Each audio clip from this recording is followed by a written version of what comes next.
Hi, welcome back guys. This is your friend, Cabbage Head Fanfics, back with amazing fanfiction. This is the third part of What If Deku Becomes Artificial Intelligence. Now before starting, please give this video a like and subscribe to the channel if you want more videos like this. Now let's get into the fanfic.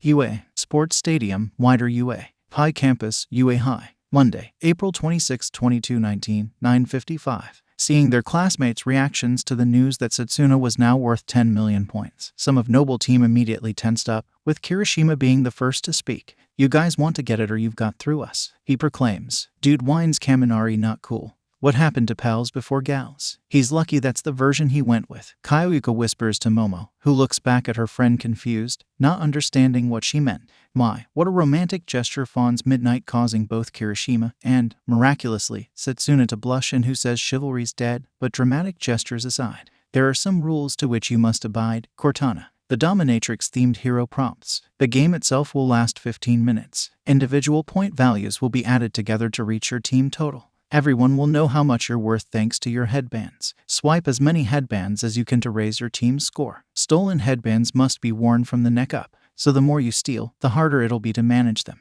And another thing, even if your headband gets stolen or your team falls down, you can keep playing until time's up. Interesting. Izuku comments inside Achako's head. The rules only state it must be worn above the player's neck, nothing else. You've got a plan, don't you? Achako thinks, to which she hears a hum in the positive. Let's see how the rest of this plays out first. This is going to be tough. Cortana continues. You may use your quirks as much as you like, but there are still rules. Make a team fall on purpose and Midnight will slap you with a red card. You'll be disqualified. Now then, Midnight takes back the mic. You've got 15 minutes to build your teams. I recommend you get started. Immediately, Noble Team gathered to discuss among themselves. Most of the other contestants, recognizing the unbreakable team from the last round, decided to avoid it in favor of the second and first place champions. Or more accurately, just third place, as all of 1A were giving Bakugo a wide berth, as were most of 1B. Bakugo, having earned himself no love from his new classes, greater details about his transfer incident came to light, even if he was one of the stronger players. Though the indigo-haired boy from Gen Ed seemed to be looking rather intently at the blonde bomber. Out of the top three, Todoroki seemed to be the most popular, at least with 1A. So, how do we want to split this? Satsuna asks, splitting her own arm as she says it. 3 and 4, she asks. Achako holds out her hand for Izuku to project on. You, Hagakure, Ashido, and Kirishima as the 4 and us as the 3. Izuku clarifies, to which Satsuna nods her head. Unless anyone disagrees, to which there are no responses. In which case, however, Satsuna is interrupted by someone outside their huddle shouting out to them. Hey 10 million, a girl's voice calls out, team up with me. Half the group turns around to see the girl with pink dreadlocks who had used support equipment to cross the fall. She's wearing the same UA gym outfit as the rest of them, but on top of it are various gadgets and devices, and on her head are a pair of steampunk-esque goggles.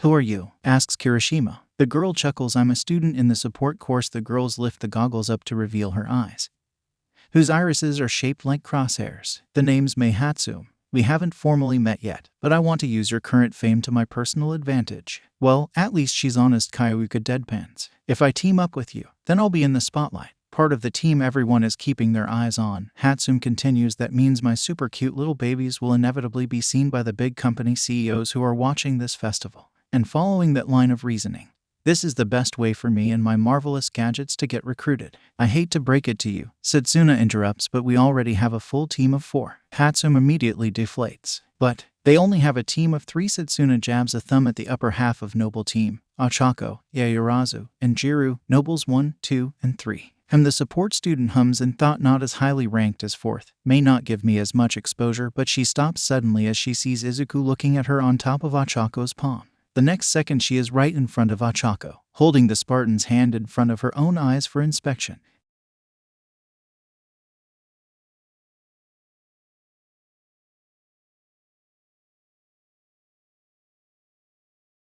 Achako reflexively withdraws her hand and is about to reject the girl outright for fear of what she might do to Izuku, but Momo pulls her to one side. I think we should accept her offer. Momo speaks first, before Achako can object. I know you're probably concerned for Midoriya's safety after that. She gestures vaguely towards the pink-haired inventor, but she is simply curious, and I think it would be a good idea to build bridges with the support department. Not all of us have a technician dedicated to maintaining their armor almost exclusively. Achako pursed her lips. Yeah, Momo made good points, but still, she was worried that the other girl would try and disassemble Midoriya to figure out how he works. There is another point to consider. Izuku's disembodied voice calls from his TAC-pad's hardcase. Do we really want Hatsume's inventions being used against us? And that clinches it. While Achako inherently distrusted the girl for personal reasons, objectively speaking, she was a valuable resource as the only other person aside from Momo with access to equipment in the arena. Okay, she nods her head in agreement at Yaoyorozu. The two girls rejoin the main group and Achako tentatively agrees to allow Hatsume to join.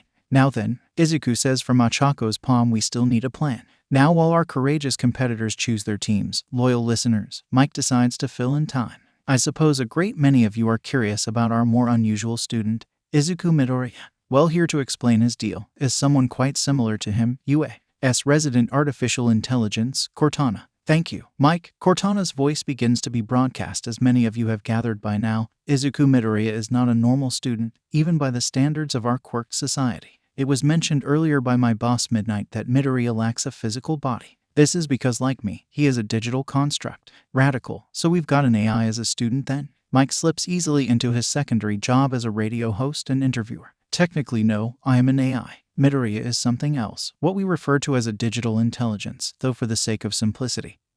He refers to himself as an AI as that is the term people recognize. So, what is the difference between an artificial and digital intelligence? The screaming hero asks. Simple, I was never a real person. As much as I hate to admit it, I am simply a copy. I was made by taking a scan of a living person's brain and copying it into a digital format. Out there is the original Cortana, though she has her own name and life. Midoriya, on the other hand, is the original article. When he was a child, he was the subject of an accident that converted his entire being into a digital format. That is the difference between an AI and a DI. I am a copy of another person. I can be recreated. But there is only one Izuku Midoriya, always has been. Okay, so it's like a form of technological mutation quirk. Mike tries to explain what Cortana said in a way the viewers could understand.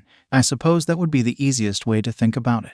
Especially considering the other big difference between us is that because he is not simply a computer program like I am, he still has a quirk, something that would be impossible for me. But surely it would be impossible for him too. After all, quirks are genetic? No. Yes, but when Midoriya's body got digitized, all of him was digitized, including his quirk factor, which seems to have adapted to its new format. And what is his quirk? Mike asks. Counter question, what is Achako Uraraka's quirk? Mike makes a show of checking the student files. Zero gravity, why wait? Didn't she have those freaky tentacles earlier? Exactly, Cortana says, a smirk audible in her voice. Midoriya's quirk is called Powerlink. Through means and methods that I will not disclose, he is able to provide a partner with additional quirk powers, the first of which you saw was Black Whip.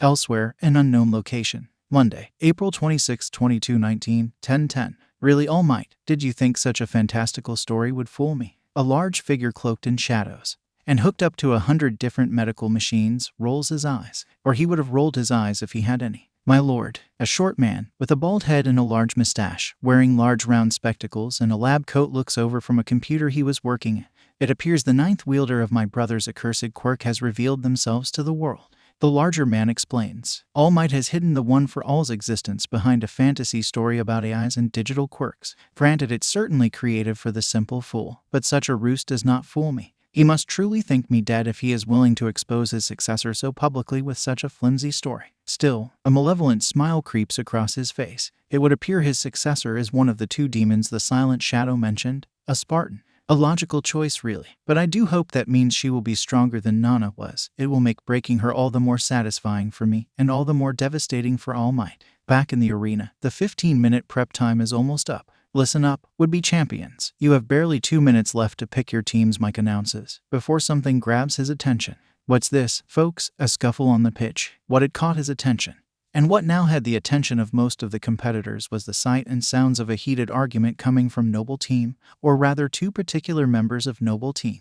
You always think you're the smartest person in the room, don't you? Satsuna yells. That's because I am the smartest person in the room, Set. Izuku counters, shouting from his position on Achako's hand. And yet I'm the recommended student, not you. Satsuna by now had separated her body to let her tower over her cousin. I came to you with the hope that I could escape your shadow in our family. It's always Izuku this, Izuku that, Izuku's so smart. You'd swear you were my parents' own child with how often they praised you. But heaven forbid if I try and speak out because poor Izuku lost his body. Seti, Achako tries to interject. That's not, can it? Ochako the lizard girl lowers her volume while addressing her former friend. I know you'll always side with him. All I'll say is, if you ever want to be your own woman, your own person, you need to let go of Izuku. He'll only keep you in his shadow. And with that she turns away from Ochako, Izuku, Momo, Jiro, and Hatsume, taking Hagakure, Mina, and Kirishima with her, all of whom look sorely disappointed. As she walks away, Satsuna half turns to throw back one last barb.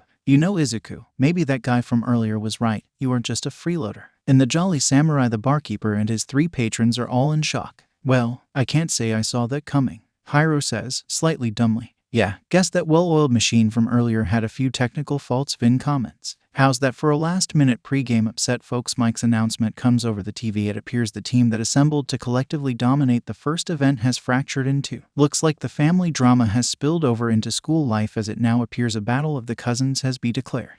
So, their family, Jorge thinks aloud. Elsewhere in the wild Pussycat's mountain lodge. Oh, meouch, the green-haired woman, Ragdoll winces, and I had such high hopes for them. Indeed, especially after that description of that Midoriya boy's quirk. It sounds incredibly versatile, albeit a bit vague. Their de facto leader, the brown-haired woman, Mandalay sighs. Meanwhile, back in the arena, there were more than a few competitors who were feeling a smug sense of satisfaction at what they had just witnessed. They had seen the way the group had worked together in the first round, and it irked them. Even those who respected the sense of what they had done were secretly glad they didn't have to face off against that united front again. As the prep time comes to an end, President Mike and Aizawa begin commentating again. Hey, look alive. Mike's voice booms after 15 minutes to pick teammates and talk strategy. Cavalry teams are preparing to go head-to-head. I will admit, the falling out between Midoriya and Takagi was unexpected. But such arguments happen between heroes. Let's just hope it doesn't come back to bite them. Aizawa deadpans. Come on, everyone, get your hands in the air. Mike yells in his most enthusiastic MC voice, it's time for an arena-thumping UA battle royale. Let me hear you scream. Ochako's team get ready to begin. With the 4 girls all wearing some form of goggles, and Mei, Momo, and Kyoyuka are decked out in various support gear. But most importantly, all were sitting atop Ochako. Momo was currently straddled on Ochako's shoulders, much like a child being carried by their parent, while Kyoyuka and Hatsume were strapped into some kind of harness around Ochako's chest, with Hatsume at the front and Kyoyuka at the back, both of them with their legs tucked up well clear of the ground. Hey, is that allowed? A member of Class B calls out, seeing the arrangement. The rules state that there must be a minimum of 1 rider and 1 horse. If Team Uraraka wish to burden themselves with 1 horse and 3 riders, so be it. Midnight answers. Hatsume, can you see Satsuna's team? Ochako asks as the final countdown begins. Yup, Invisible Girl's the rider. Good. Does anyone have eyes on Bakugo and Todoroki? Izuku asks through the comms devices Momo and Mei created for them. The reply is a chorus of no's concerning Bakugo, which concerns Izuku, while Momo gives a report on Todoroki. He's teamed up with Ida, Tokoyami, and Ibara.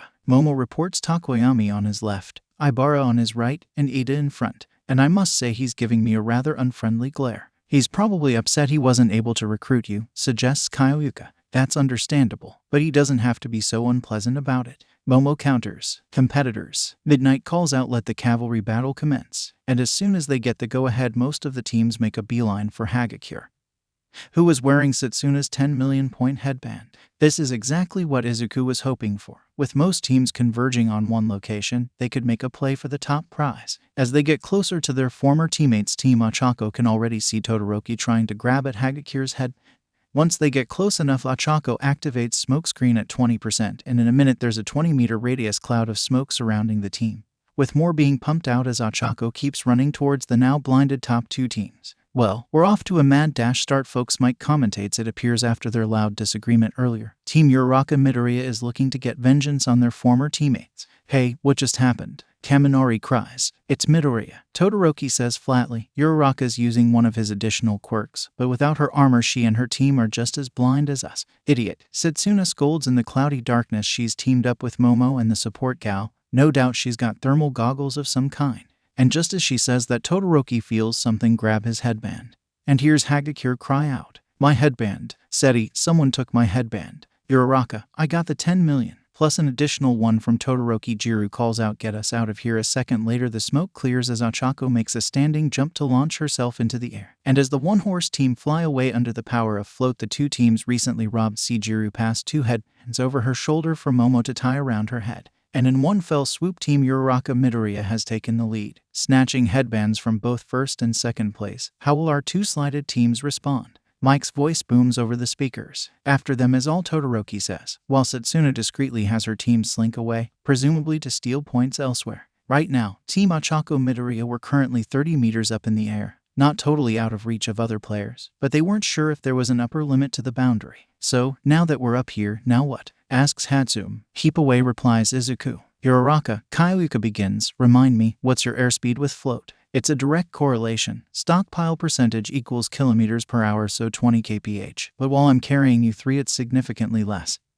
So about 5 kph at most. Okay, because there are several teams down below, and I think a few of them have bank right. She calls out as she hears the sound of several projectiles rushing towards them. Immediately, Ochako dives to her right, just as a collection of small scales and a large yellow horn come flying past. Ochako, am I correct in presuming that you'll be able to physically run faster than you can fly? Momo asks. Well, yeah, but I know we'll lose the advantage, but if we get knocked down here, we won't recover. It was a nice idea, but all it takes is for suddenly the entire group comes to a dead stop, and Ochako looks down to find a bunch of tape wrapped around her ankle. Zero has us. Jiro reports looking down behind them, and he's with Kaminari and Aoyama. Here, use this. Momo produces a knife from her hand and passes it back to Kyoyuka, who uses her ear jacks to reach down and cut the tape. Once free, Ochako makes for the ground at an angle so as to put some distance between them and the others, but as she tries to move, her leg feels stuck. What now? She asks, unable to look at her feet with Hatsum strapped to her chest. Purple sticky balls, the inventor reports. Mainta, Jiro uttered in disgust, just before a tongue shot out towards Momo. But Ochako's augmented reflexes allowed her to catch the elongated muscle.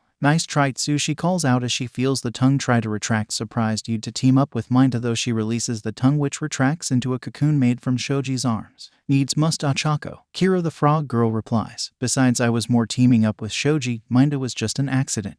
Either way, with a tremendous effort, Ochako jerks her trapped leg up, taking a lump of ground attached to Mainta's ball with it, before slamming her foot down, breaking the lump of earth, leaving only the ball behind.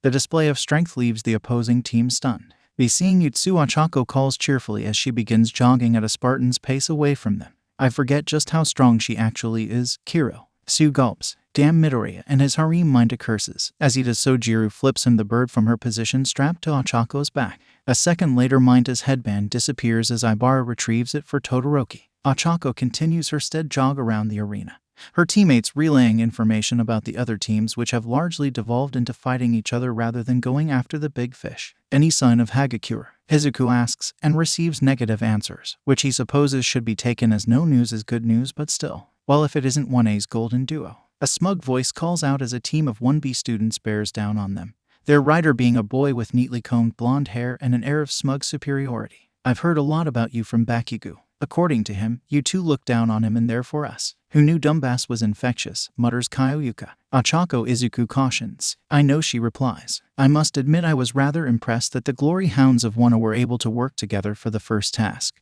But unsurprisingly, it all fell apart for the second round. You clearly do not have the cooperative nature of you better in Class 1B. Eesh, this guy has one hell of a chip on his shoulder, Banjo comments inside Ochako's head. You know that one of those glory hounds used to be in your class, right? Ochako addresses the blonde as she tries to keep her distance from him and his 3 horses. Yes, well, she's your family, of course she'd choose you over her loyal compatriots. The blonde pontificates. She is simply a traitor to the superior class. I'm sure Kendu will be thrilled to hear that the next time we talk. Momo answers dryly, to which the blonde's face twists in annoyance. Uraraka, I believe it's time we left. Agreed, Ochako replies as the usual telltale lightning of OFA begins to spark around her as she preps float for use. At the same time Uraraka jumps, the blonde calls out, Suburaba, now. And one of his teammates seems to let out a large exhale of air directly above them, creating an invisible barrier right in the path of Team Uraraka Midori.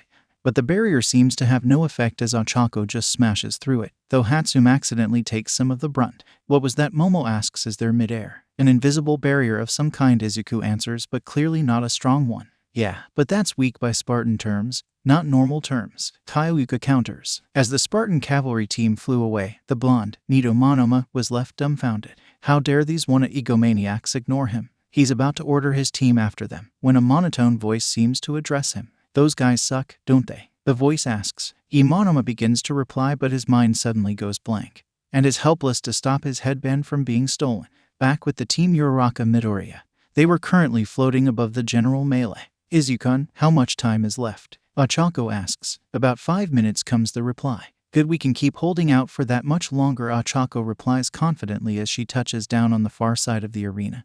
But as she does so, a large ice tunnel appears over and around them. Todoroki, Kaiuka asks, unable to see what was happening. Yeah, Ochako growls. I've been looking for you, declares Todoroki, with several headbands around his neck taken from other teams which he had frozen. I'll take what is mine and prove to that bastard that I don't need his quirk. Uraraka, Yaoyorozu asks hesitantly. If he wants a fight, we'll give him one. But odds are good he'll take the 10 million. If he does, be prepared. To which Momo, Jiro, and Hatsum vocalize their understanding. Todoroki, Ada begins everyone. We have only one shot of getting past Uraraka's defenses. I'm gonna do something that'll make me useless to you. What are you going to do? Todoroki questions. Just make sure you get that headband. Ada replies, brace yourselves and hold on tight. As he's saying this, Izuku sees what's going on. Ada's about to do something. Probably charge at us. Izuku's voice goes over the comms if he does. Ochako, aim for Todoroki's left. Momo, you try and swipe some of his additional bands. Even if you don't get anything, it might be enough to cause him to back off and fail to take ours. A second later, Ida comes charging forward faster than they'd ever seen him while shouting RECIPRO burst. Had they been anyone else, they would have not had time to react, but for as fast as Ida could move, Ochako's Spartan reflexes were faster still. As Ida charges at her, Ochako moves so that Ida passes on her left, giving her and Momo a clear shot at Todoroki. As the two friends draw level with each other, Ochako takes a swipe at Todoroki while Dark Shadow reaches for Yaoyorozu. However, to the surprise of everyone, as both Ochako and Momo reaches for Todoroki's throat, a flame briefly ignites on his left arm, causing the two girls to reflexively withdraw their hands. Interestingly enough, Dark Shadow also withdraws back to Tokoyami, seemingly empty-handed. After that, the two teams separate. The whole interaction takes mere seconds to occur. What happened? Asks Hatsum. Do we still have the 10 million? I think so, replies Ochako. Dark Shadow retreated when Todoroki used his fire. About time, Nana scoffs from inside the neural space. But I still felt something pull on one of the headbands. Momo counters, we lost one. It was Ibara, Kaiuka reports, as she has a clear view of the team that had charged past them. Insanity, yells Mike. This entire game has just turned completely on its head. Todoroki has the 10 million points, and Team Uraraka Midoriya is suddenly left in the dirt. Hearing that, Momo quickly taps on her comms, changing it to a second channel. Hagakure, Todoroki has taken the package, time to blow the smoke. Gotcha, replies the usual chipper voice of 1A's hidden asset. Todoroki was currently looking at the 10 million headband Ibara had snatched from Yaoyorozu. He was bitter that he was unable to recruit her, and even more bitter still at the fact that both she and Uraraka had provoked him to use his father's quirk. But that didn't matter now, he had his prize. But he frowns as he looks at the headband. He couldn't help but feel something was wrong. Huh, what's this? The voice of Present Mike over the stadium's sound system stirs him from his brooding. Team Hagakure has suddenly regained their prized 10 million point headband, just seconds after Todoroki snatched it from Team Uraraka Midoriya. What? Todoroki voices his confusion as he quickly looks up in shock before looking back at the headband in his hand. Surely, he had the 10 million headband. Unless. He removes one of his additional headbands and compares the two, and notices the color. The other headbands had red numbers, but the 10 mil headband was orange. It's a fake. He cries out in his still rather monotone voice. We need to go after them. We can still. Todoroki begins to order before Ida cuts him off. We can't. The speedster is sullen. My engines stall after I use recipro burst. We'll never catch them in time. And at that news, Todoroki's icy demeanor breaks as he lets out a yell of frustration. Partway across the arena, the girls and Izuku faintly hear Todoroki's rage. Sounds like Todoroki just realized what we did. Jiro comments with a satisfied smirk. Question is, Momo thinks aloud, why isn't he coming after us, or Hagakure? Could be that whatever Ida did stalled his engines. Izuku theorizes it did look rather intense after all. True. Still, I can't help but feel bad for Ibara, Ida, and Tokoyami. Momo laments. They should be fine, replies Ochako. It looked like Todoroki had a decent number of headbands already. Team Uraraka Midoriya is about halfway across the arena and has just caught sight of Hagakure, running from a team consisting of Kendu, the metal Kirishima, and 2 other 1B students, when a buzzer sounds, indicating the event is over. But Ochako decides to keep jogging over to the other half of Noble and Kendu's team, both of whom have come to a stop. And with that, the second round is officially over, proclaims Present Mike. But what exactly happened there at the end? Midnight. Cortana. Simple. Cortana explains over the comms to Mike and everyone watching. It was all what our sullen colleague Aizawa would call a logical ruse. Team Uraraka Midoriya and Team Hagakure pulled a bait and switch. During that smokescreen, Team Uraraka never took the 10 million headband. They took Todoroki's headband. And a fake made by Yaoyorozu, made easily identifiable by the fact that the headband was the wrong color. The argument they had beforehand was to throw everyone off the scent, so they'd never suspect a switch or plot of any kind.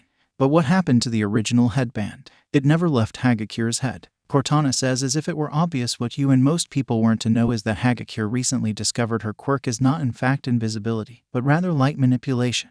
As such, she has been retraining with her quirk in preparation for the sports festival. At the moment, the most she can do is make small objects invisible if she's touching them. Small objects like, say, a headband. Is that legal? Mike questions. Yes, replies Aizawa, slight amusement tinting his voice. The rules only state that the headbands must be worn from the neck upwards. Everything else is fair game.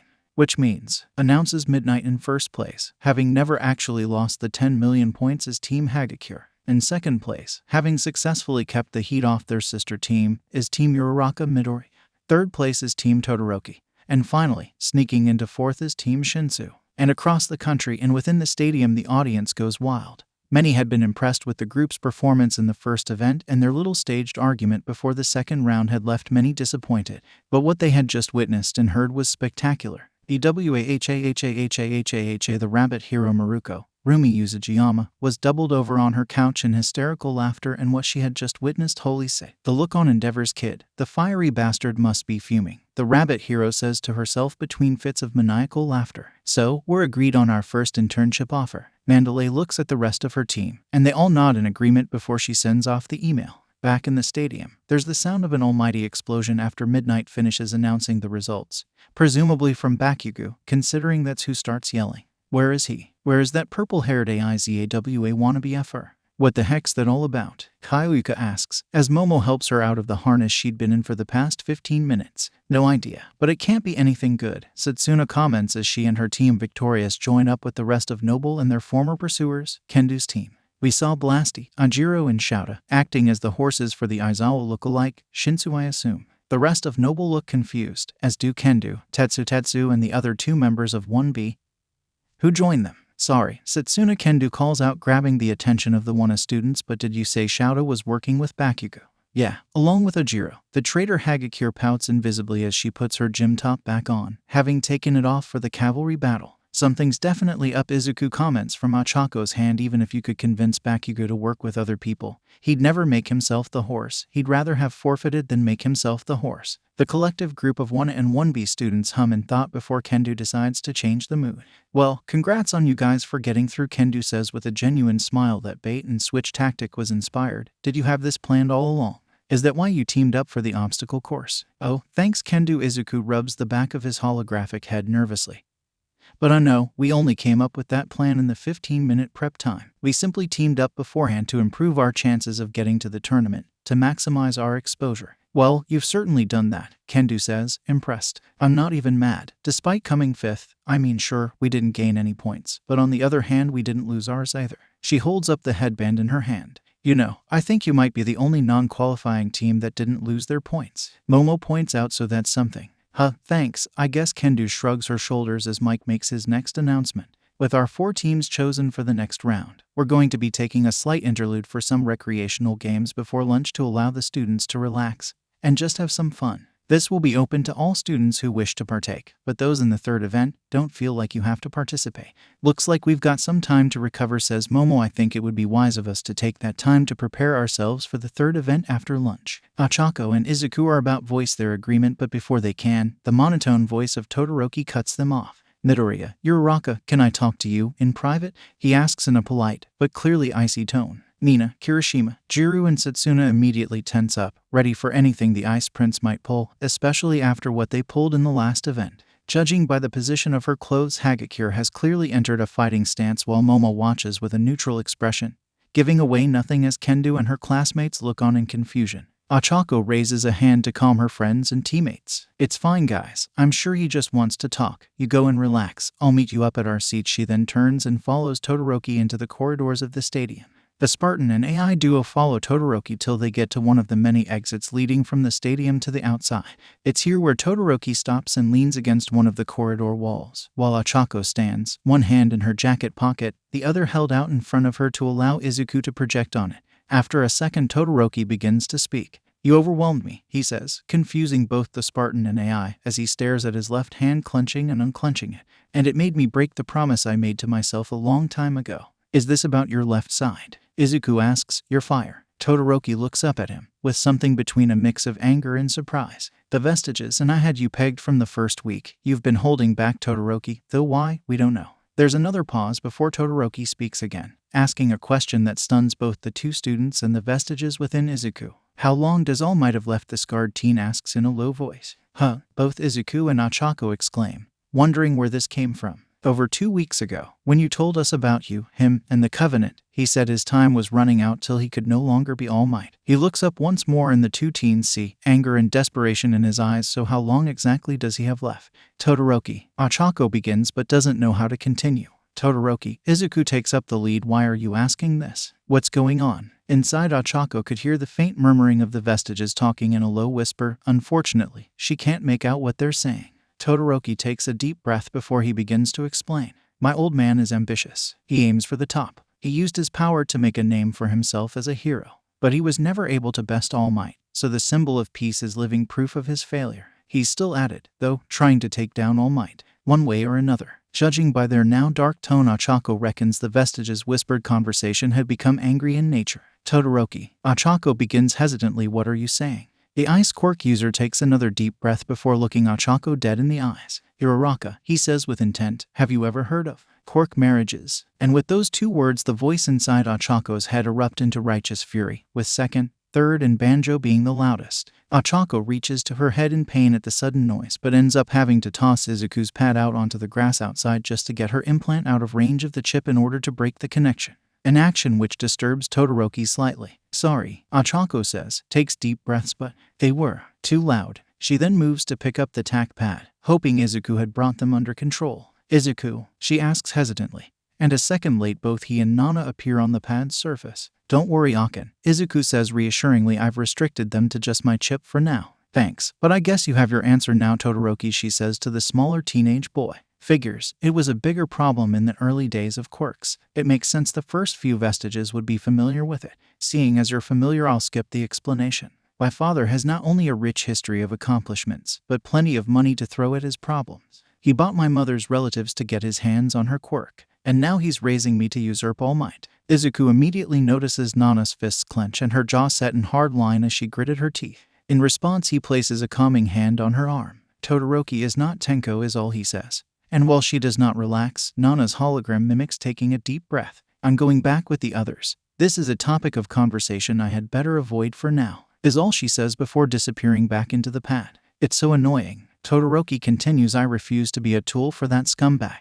In every memory of my mother, I only see her crying. I remember she called my left side unbearable before she poured boiling water on my face." Ochako gasps as she realizes that's the source of his scar. Meanwhile, Izuku is equally shocked but is having to manage the ongoing calls to riot from half the vestiges, as well as figure out who the source of the second gasp he picked up from around the corner of the corridor was. Though he has a strong suspicion. "The reason I picked a fight with you," continues Todoroki, "was to show my old man what I was capable of doing, without having to rely on his damned fire quirk. You see, I'm going to show him that I reject his power, and I can take first place without using it.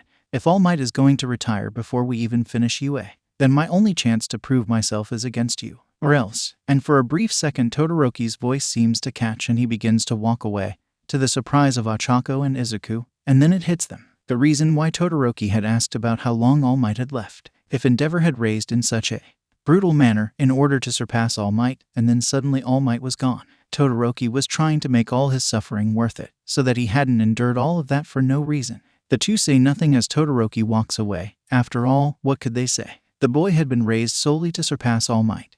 And 2 weeks ago they had unintentionally told him in so many words that all his suffering was for nothing. All Might was on the verge of retirement anyway. And that's not even touching the underlying problem that Endeavor, the number 2 hero, was abusing his son.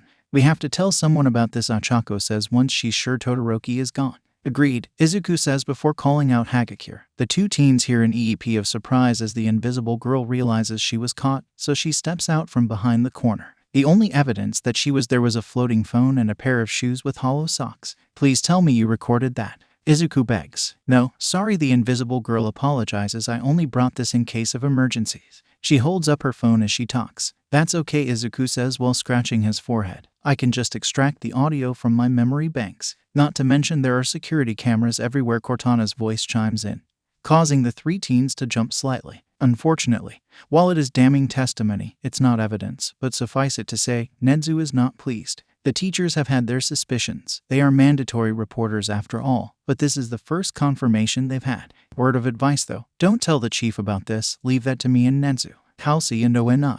Izuku asks, knowing about the unethical childhood of the Master Chief and the Spartan eyes. Correct, replies Cortana. It shouldn't surprise you to know that Spartans don't mix well with child abusers, often with lethal results. Ochako and Izuku nod in understanding, while Hagakure is just confused, the rest of the class having not been told the exact nature of the Spartan 2 program, just that it was a super soldier program. For the time being, don't do anything concerning Endeavor. Cortana cautions he is still the number 2 hero, and we have no direct evidence against him. Nedas will need time to investigate. Understood? Yes, ma'am, the three teens reply. And slight click from the speakers in the corridor indicate that the blue AI is gone. You have something planned, don't you, Izuku? Ochako asks, knowing the way her boyfriend thinks. We can't do anything about Endeavor, Izuku begins, but we can still help Todoroki. He's currently lost, desperately trying to redefine his purpose in the face of the idea of an imminently retiring All Might. So we're going to help him find the right purpose. Dare I ask how? Ochako asks as Hagakure's phone pings with a message notification, which she checks. I have no idea yet, Izuku confesses with a shrug, but the tournament's going to be the key. Well, that'll have to wait till later, says Hagakure. Yaoyorozu wants us to meet in our waiting room. Us as in, all three of us? Izuku asks. As in all the girls, Hagakure elaborates, but I guess you'll have to come too. So the two girls stride through the stadium, with Izuku in tow, till they reach the waiting room from before the start of the festival. They enter the room and are greeted by the rest of the girls in the class dressed in cheerleader outfits. Izuku and Ochako are dumbfounded, while Hagakure is ecstatic. Ah, Hagakure, Uraraka, good. Greets Yaoyorozu, these are for you. She hands the two girls a skirt and tops each, as well as 2 pom-poms. Ooh, yay, cheerleader costumes, the invisible girl exclaims, as she happily accepts the bundle, putting it straight on as she wasn't currently wearing anything else aside from her shoes. Ooh, yeah, Momo, Uraraka asks as she holds up the outfit, which was clearly custom made for her augmented proportion. What's this? Cheerleader uniforms, the heiress replies as if that was obvious. I think what Ochako means is, why do you have cheerleader uniforms? Izuku asks. Oh, well, Aizawa asked me to make them. He wanted us to do a quick routine to encourage school spirit. It's a lesson on how heroes can affect public morale, Yaoyorozu explains innocently. To Izuku and Ochako it seems reasonable. After all, it would be just like Aizawa to come up with a surprise assignment like that, but something felt wrong about it. And are the boys also doing a cheerleading routine? Asks Izuku. No, Yaoyorozu replies confidently. I asked the same question, but Minta and Kaminari said the boy were doing whatever they said would have to wait as Jiro cuts her friend off. Hold on, Momo, did you say Minta and Kaminari? She asks, voice heavy with suspicion. Yes, they were the ones who told me about the assignment from Aizawa. Momo explains, to which several of the girls groan. Hold on, Izuku says as he makes a call through his TAC-pad to the school's directory. He soon connects to Aizawa. Yes, Midoriya. The tired deadpan voice replies. Aizawa-sensei, did you set the class an assignment on how heroes raise public morale through performative acts? Asks Izuku. And all the girls, and Momo in particular, hold their breath as they wait for the answer. What are you talking about? The teacher asks, a mixture of confusion and annoyance. Minta and Kaminari told Yaoyorozu that you said that the girls had done a cheerleader routine as a part of a surprise assignment. The green AI explains. Well, I didn't, Aizawa replies, in a slightly sterner tone than usual. The girls are about to erupt into angry yells and protests at that news, but the choked sobs of Yaoyorozu forestalls any vindictive feelings in favor of comforting their friend and vice rep, who is clearly taking the revelation of the deception hard. Aizawa audibly sighs. He can clearly hear the commotion on their end of the line. Uraraka, can you pass Midoriya's pad to Yaoyorozu, please? Yes, sensei, Ochako replies as she crouches next to where Yaoyorozu is now sitting despondently, her head in her hands, and hands her the large tablet-like device with Izuku's hologram still on it, keeping the line open. Yaoyorozu, the teacher commands, with a firm but not unkind voice. What exactly did Minta and Kaminari tell you? Well, And so Yaoyorozu explains how she had gone to get a drink from one of the water fountains. And while there, Minta and Kaminari had approached her and explained they had a message from him. Apparently he wanted the class to learn the effects of heroes doing public performances outside of hero work, media stunts and photo ops. So, the girls were to do a cheerleader routine. And when she'd asked what the boys were to do, they said they were going to do a human pyramid, which had assuaged her of any doubts about Minta and Kaminari's intentions, which appeared to have been the aim, as Aizawa had not in fact said any such assignment. I'll be speaking to those two after the festival. Fortunately, neither of them is in the final event, or else I would have had them pulled for this. As it is, their punishment determined will be afterwards. The homeroom teacher's voice seemed calm, but on some level, Izuku knows he's angry, though whether it was at the boy's actions or just being disturbed, he really couldn't say. As for Yaoyorozu, the heiress looks at Izuku as if he were Aizawa, in expectation of what he's going to say next. Learn from this for the future, is all he says, and with that, the call ends, leaving Yaoyorozu slightly shocked and numb. Really? Mina exclaims indignantly. Li RN from THIs. She parrots in a mocking tone. We almost humiliate ourselves in front of the entire world because of two horny boys, and all he can say is learn from this. But he's right. Yaoyorozu speaks up, her eyes still damp from her tears of frustration. I should learn from this. I was too trusting. Imagine if. But there's a series of objections from the other girls as she says that she was too trusting. F no, says Ochako, you're supposed to trust them, they're your classmates. Should you have been more suspicious of the grape? Maybe, but they are the ones who abused your trust, so it's their fault. If you had believed a villain or a criminal, then you would be right to blame yourself, but your own classmates. No, one of the things that I like about you, Momo, is that you see the best in everyone, even if they haven't necessarily earned it. So if you're about to make some promise to be more cynical or skeptical, don't. After Izuku, you are the smartest person in our class, if not the entire year group. But I know you also have the biggest heart. Don't sacrifice one at the cost of the other, okay? Keeping trusting, just learn verify what they're saying first. Trust but verify, Momo repeats with a faint smile, before she suddenly hugs Ochako, threatening to send the crouching Spartan tumbling backwards. Thank you, Ochako. Ochako, for one, is taken aback by the sudden embrace, usually used to being on the giving, not the receiving end. And as Momo hugs her, she remembers what Satsuna had told her weeks earlier, but had been trying to ignore since. She was totally into you. Those had been the words Satsuna had used when talking about Momo at the entrance exam, and she largely pushed them to the back of her mind. But there had been occasions, times when Momo had smiled at her, or when she'd complimented her on something, when Ochako couldn't help but think about Satsuna's words. Did Momo in fact have a crush on her? But if she did, why hadn't she said anything? Was it because she was with Izuku? That was fairly understandable. She wouldn't want to confess to her crush if she or he were already in a relationship. However, as these thoughts rush through her head while Momo hugs her, a small feeling grows in the pit of her stomach, a feeling she'd felt before with Izuku. And suddenly there was a whole new damning question in her head. Did she have a crush on Momo? Class 1, a seating area, UA. Sports Stadium, UA. High Campus, Monday, April 26, 2219, 10:45. After having gotten changed out of the cheerleader costumes and back into their gym uniforms, the girls of 1A plus Izuku decide to head to their designated seating area for the rest of the festival, where they knew the rest of the class, the boys, would be. As they exit the corridor into the box where their seats were, Kirishima greets them. Hey you guys, I was wondering where you disappeared to, he says in greeting, having been the only member of Noble Team not present. And after a brief second, Mina decides to take the opportunity to dump Minta and Kaminari in it. Oh, weren't you told? The pink girl says innocently. Aizawa set us all an extra assignment during the recreational games. That captures the rest of the class's attention, as all except Minta and Kaminari turn to look at the girls in confusion. The two guilty individuals, however, just sink into their seats, praying to just disappear, given that their only viable means of escape was currently being blocked by the girls who had likely figured out their trick. Midoriya, Yaoyorozu, Ida addresses his co-vice rep and class rep. Is this true? This is the first I've heard of such an assignment. What, pray tell, is it? You mean you guys don't know? Satsuna decides to help her friend in her chaos sewing. And the boys all shake their heads that no, they didn't know. That's strange. Jiro joins in because Minta and Kaminari told us that we had to do a cheerleader routine, complete with outfits, while you guys were going to do a human pyramid.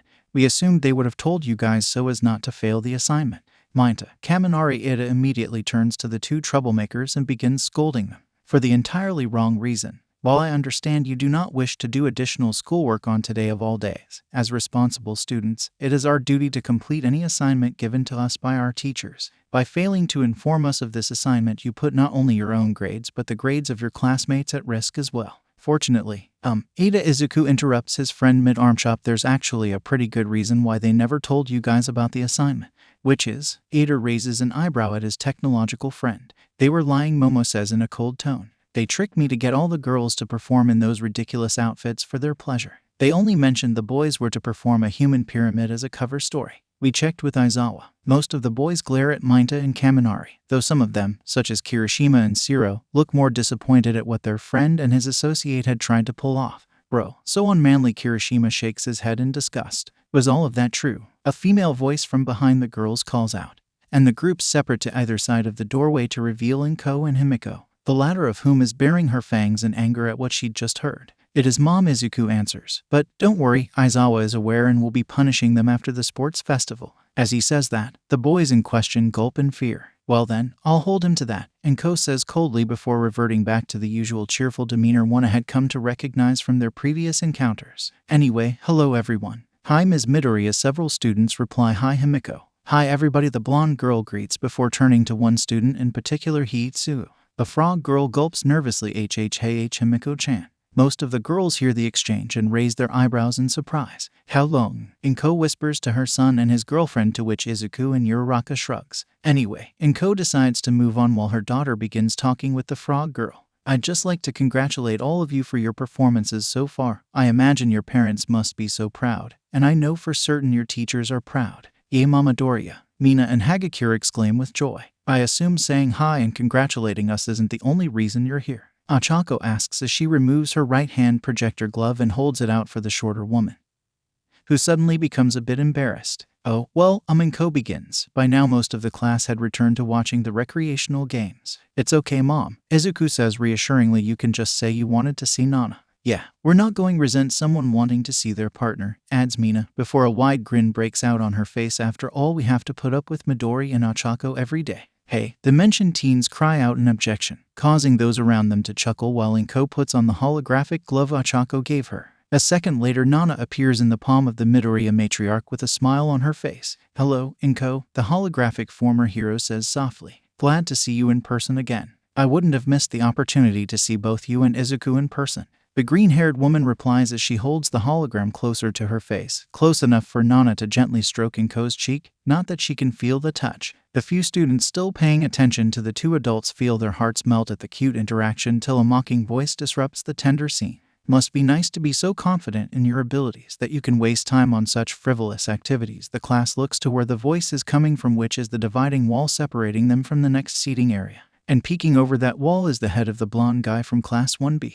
Oh, Satsuna was about to curse out her former classmate, till she quickly remembered that her aunt was there and so made a hasty correction to her language. Flip off Mono. Just because you have no game doesn't mean you need to be jealous of other people. Besides, that's my aunt you're talking about. She's not even a student, so what do you care? Monoma is initially taken aback by the rebuke until something the lizard girl says registers with him. Wait, aunt? He asks, to which Inko nods. Inko Midoriya, Satsuna's mother, is my sister. The telekinetic woman replies, and Monoma's eyes go wider. Wait, Midoriya. Then his gaze shifts from Inko to Izuku and the blonde's eyes narrow and an obvious look of disgust comes over his face. You, he says in disgust. But before he can say anything further, an oversized hand karate chops the back of his head, dazing him slightly. Sorry about that, comes the voice of Kendu as she pops her head above the dividing wall. Monoma's had a massive chip on his shoulder ever since the transfer at the start of term, which was made worse by the USJ.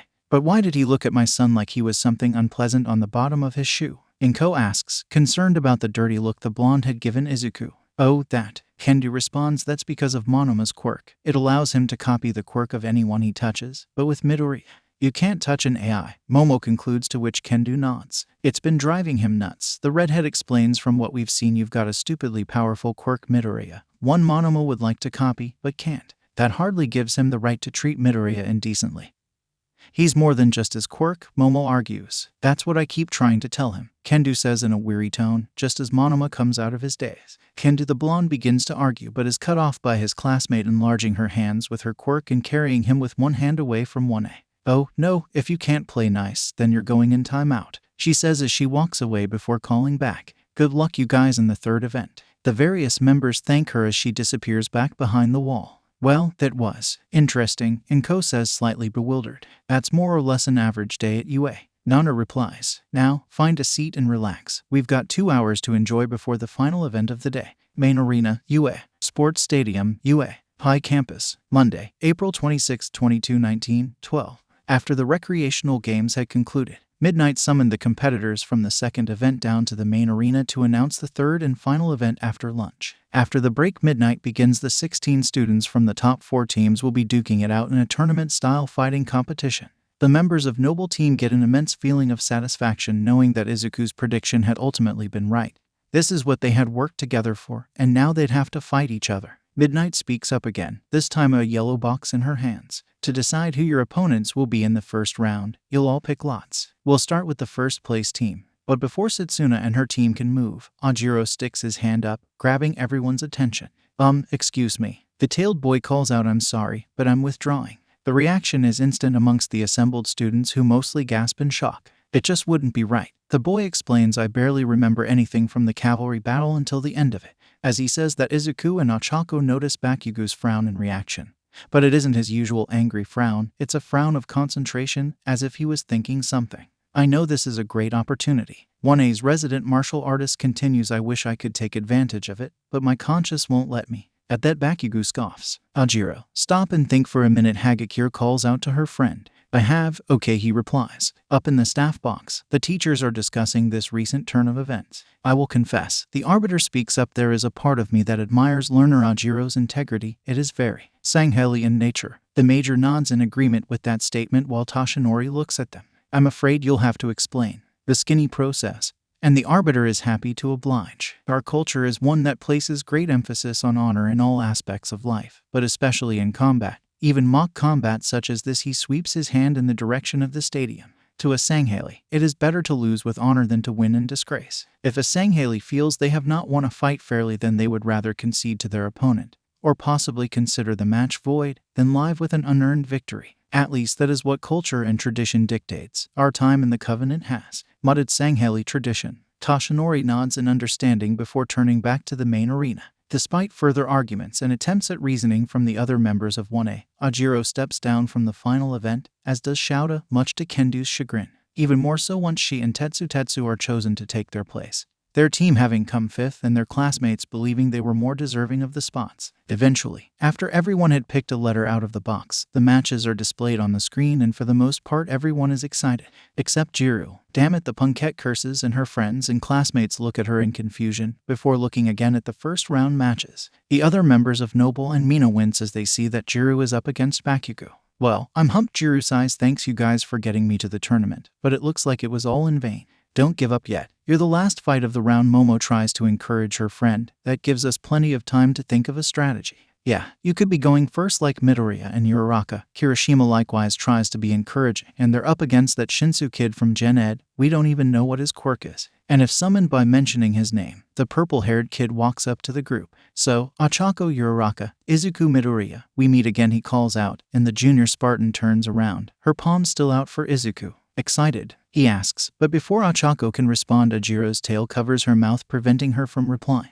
"Not so fast," the martial artist calls out. Shinso simply smirks in response before walking away. "Hey, what was that all about?" asks Hagakure, wondering what her non-noble friend was doing. "You can't say a word to him," the boy explains. "Huh, why not?" Ochako asks. "Because the bastard's got a mind control quirk." The harsh voice of Bakugo cuts in and immediately Noble becomes defensive, and Bakugo scoffs at their reaction. "TCH, my fight isn't with you nerds. Yet, I'm only here because I want you." He points at Uraraka to wreck Ibag's sit. The members of Noble relax slightly upon hearing that, not because they trust Bakugo, but because they're surprised that he seemed to be wanting to help them. "Don't get me wrong," Bakugo barks, "I still effing hate you and your piece of scrap boyfriend, Round Cheeks. But I want a rematch, and I can't get that if Ibags decides to use his villainous ass quirk on you. So listen to Tails here and keep your mouth shut against him." And with that, the blonde bomber turns on his heels and walks away, leaving the other students confused, or in the case of Izuku, Ochako, and Satsuna, concerned. "Damn, that second round really must have done a number on Blasty," Satsuna comments, to which Izuku and Midoriya hum in agreement. "Huh, what are you talking about?" Kirishima asks. "Bakugo's just gave us advice to beat someone." "Bakugo just helped us." Ochako explains. "Bakugo would never help us, or more accurately Izuku, not unless there was someone he hated more." For all his various faults, Bakugo has always strived to be the best. Izuku explains it was one of the things I used to admire him for, his constant striving to be the best. So to end up coming fourth in the second round because he was under the influence of a quirk, that's going to hurt him. But he's right though. Jiro adds, I don't know exactly how his quirk works, but the last thing I remember before the end of the cavalry battle was him speaking to him, so whatever you do, don't talk to him. Ochako shrugs, unconcerned at that. That's fine, I've got Izuku to talk to. Main Arena, UA. Sports Stadium, UA. High Campus. Monday, April 26, 2219. 13. Lunch seemed to fly by and soon enough it was time for the third event. A large rectangular concrete fighting ring had been constructed by Cementos in the middle of the arena and present Mike is doing his usual hype-up bit while Ochako and Izuku wait in one of the player entrances, waiting to be called on. As the Spartan and AI wait, Toshinori approaches them. Hey, the old pro calls out, and Ochako spins around to face him. Sorry I haven't said hi yet, but you've been doing great, the way you've been working with your team. The chief is proud of you, as am I is for one for all. A wide grin crosses his skeletal face. You've truly made it a quirk of your own, you too. Thank you all might the two students reply in unison, to which the old pro shakes his head. Say, how much are you up to at this point? The last I checked you were up to 18% and you wanted to get 20 before the sports festival. And we did, Izuku says with a smile. And we've discovered another feature of the new one for all. Oh, Toshinori raises an eyebrow in question. We can now use 2 of One for All's additional quirks at the same time, Midoriya explains. So, we think that as the percentage increases, we'll be able to use more simultaneously. So 3 at 30%, 4 at 40, etc. That's useful, the number 1 pro admits. I know before that part of the problem with some of your attempted combos was having to switch between the quirks, but if you can use multiple at the same time. He trails off. Something to be explored after the sports festival, Ochako says as Cortana calls her out into the arena. Good luck out there, you two. All Might buffs up to give his farewell to his 2 students.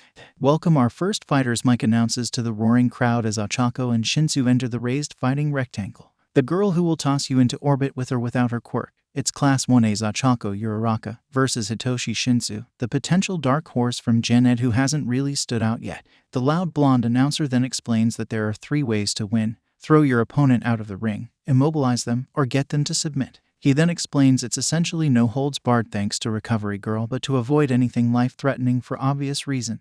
For the final event, there were essentially 3 umpires, Midnight as chief referee, Cortana as VAR, and then Cementos to physically break up fights with his quirk should they go too far. As Ochako faces her opponent, before the match begins, Shinso decides to speak. You know people like you and your AI friend are lucky, right? He says, to which Ochako gives him a glare at that. Lucky, she thinks indignantly he thinks her lucky. Does he know everything you've been through since her accident?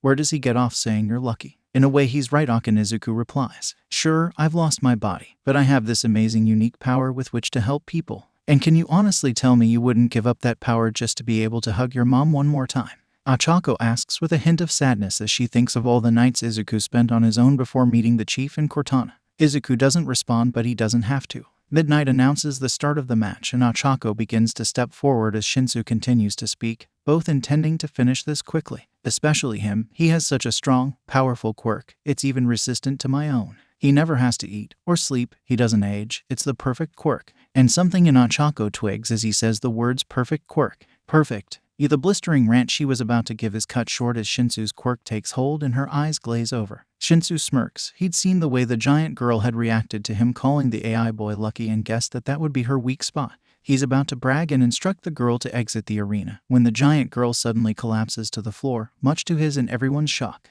What happened? Is she all right? Did she trip? The crowd murmurs. Concerned about the well-being of one of her students, Midnight calls out, Uraraka, are you okay? The only response she gets is the sound of a sudden gasp of breath followed by coughing from the junior Spartan. Shinso was angry and confused. It was one thing for that damned AI not to respond to his quirk, but now the poster child for heroic quirks of Wano was able to ignore his quirk as well. And to add salt to the wound, the girl begins to talk, confirming that she wasn't under his influence. While what's going on? The gravity girl asks in an unsure voice, where am I? And why is it so bright? Midnight grows more concerned at this. It seemed like Uraraka may have a concussion, which given what little she knew about her augmentations would be impressive. But nonetheless she was concerned and so she decided to call out to the girl once more, but the brunette spoke first. Akin, the girl calls out, as she looks around while rising to her hands and knees, much to Shinso's surprise and Midnight's horror. There was only one person she knew of that used the name Akin, and he was supposed to be without a body till about a minute ago.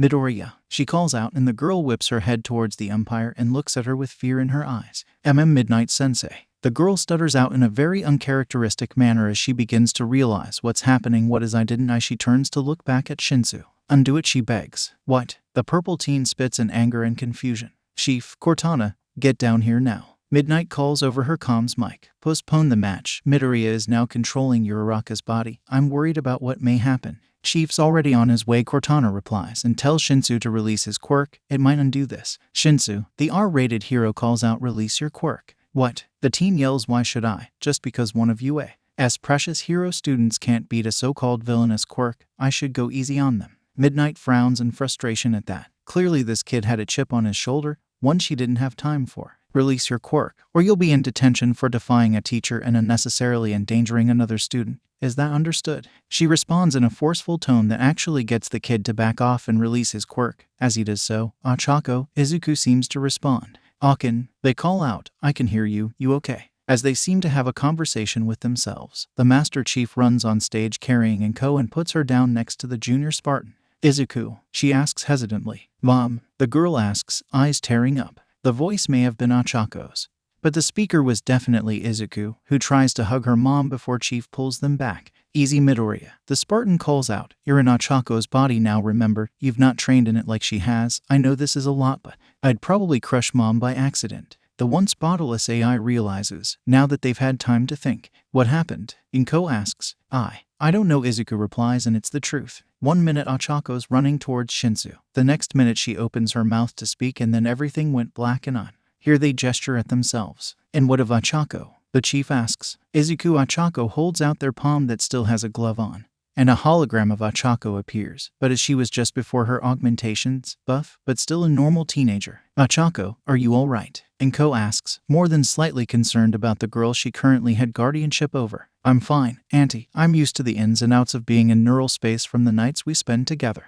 though I've never projected a hologram of myself before. Cortana, how do we undo this? Chief asks, and the senior eye's voice channels through the chief's helmet. Based on what we have on file, Shinsu's quirk essentially disconnects the conscious mind from the body, meaning the person affected is somewhat aware but unable to do anything. In most cases, it allows Shinsu's will to step in and take control. However, in this case, Ochako had an co-pilot that asserted itself into the driver's seat before Shinso could take control. Izuku realizes, so theoretically, if mine and Uraraka's minds swapped places thanks to Shinsu's quirk, then using his quirk again should swap us back by disconnecting me and allowing Ochako to retake control. Theoretically, Cortana replies either that or give the reins to one of the vestiges, which I don't think is likely. But if it happens, we'll call the match off completely. Shinso, Izuku, Ochako calls out, and the moody teen looks up at them from where he was standing on the far side of the tournament arena, cursing this turn of events. What? He asks tersely. Use your quirk on me. The displaced AI begs. Why? Shinso didn't really care for the why. He just needed an opening. Any opening. And if the hero student was going to give it to him, well. Izuku is about to respond, but before he can, his mother calls out. Wait, Izuku, before you respond. And then when the AI in human form turns to look at their mother, she hugs them. It wasn't his body. Not even remotely close, but he could still feel, and for the first time in over 7 years, Izuku felt the warmth of his mother's hug. And for that brief moment, he couldn't care less about anything else. He'd have given up everything just to feel this sensation one last time. And if we're just him, he'd have happily walked off stage, given the win to Shinso, and just spent the rest of the day with his mom, enjoying being human again. But it wasn't just him, and he wasn't that selfish. Never was, never will be. It was always him and Ochako. After everything she'd done for him, he could sacrifice a bit for her. And with that, he separates from his mom and turns towards Shinso. Do it, he says. And in an instant, their eyes glaze over and Ochako's body goes limp, only this time the chief catches her. A second, there's the sound of a sudden gasp of breath, and Ochako's head shoots up. Uraraka, the chief asks. Yes, chief, she replies, confirming it's her back in control. How's Midoriya? The Spartan asks. Silent. My guess is Shinsu's quirk is still in effect. Unfortunately, I can't seem to access his quirk either, so. The junior Spartan answers. Well, that's comforting. Shinso snarks. Ochako opens her mouth to reply but remembers not to. Chief, Cortana, are we all right to resume? Midnight asks. Yes, there is no longer a risk to either Uraraka or Shinso. Though Midoriya is currently under the effects of Shinsu's quirk, is not a risk outside of the tournament's safety limits, Cortana answers as the chief helps Ochako to her feet.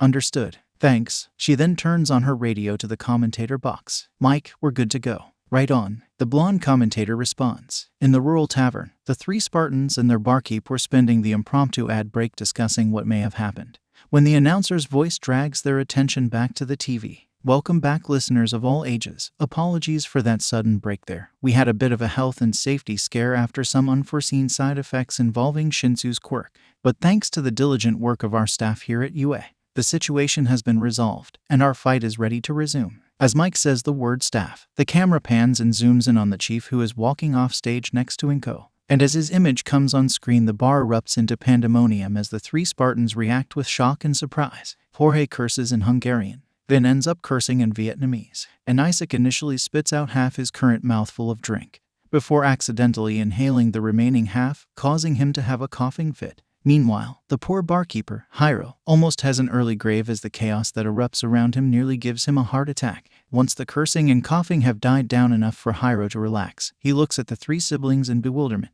What the hell was that all about? He asks in shock. That man, the one in the green armor, Vin begins, and Jiro looks at the screen in time to see the chief before the camera cuts back to the 2 fighters. He's one of our brothers, Jorge adds as means of explanation, arguably one of our most well-known brothers. Well, it's hardly surprising he's at UA, if he's anything like you 3. The tavern owner adds. Yes, but we've not heard from him in years. Jorge explains this is the first time we've gotten word of existence in a long time.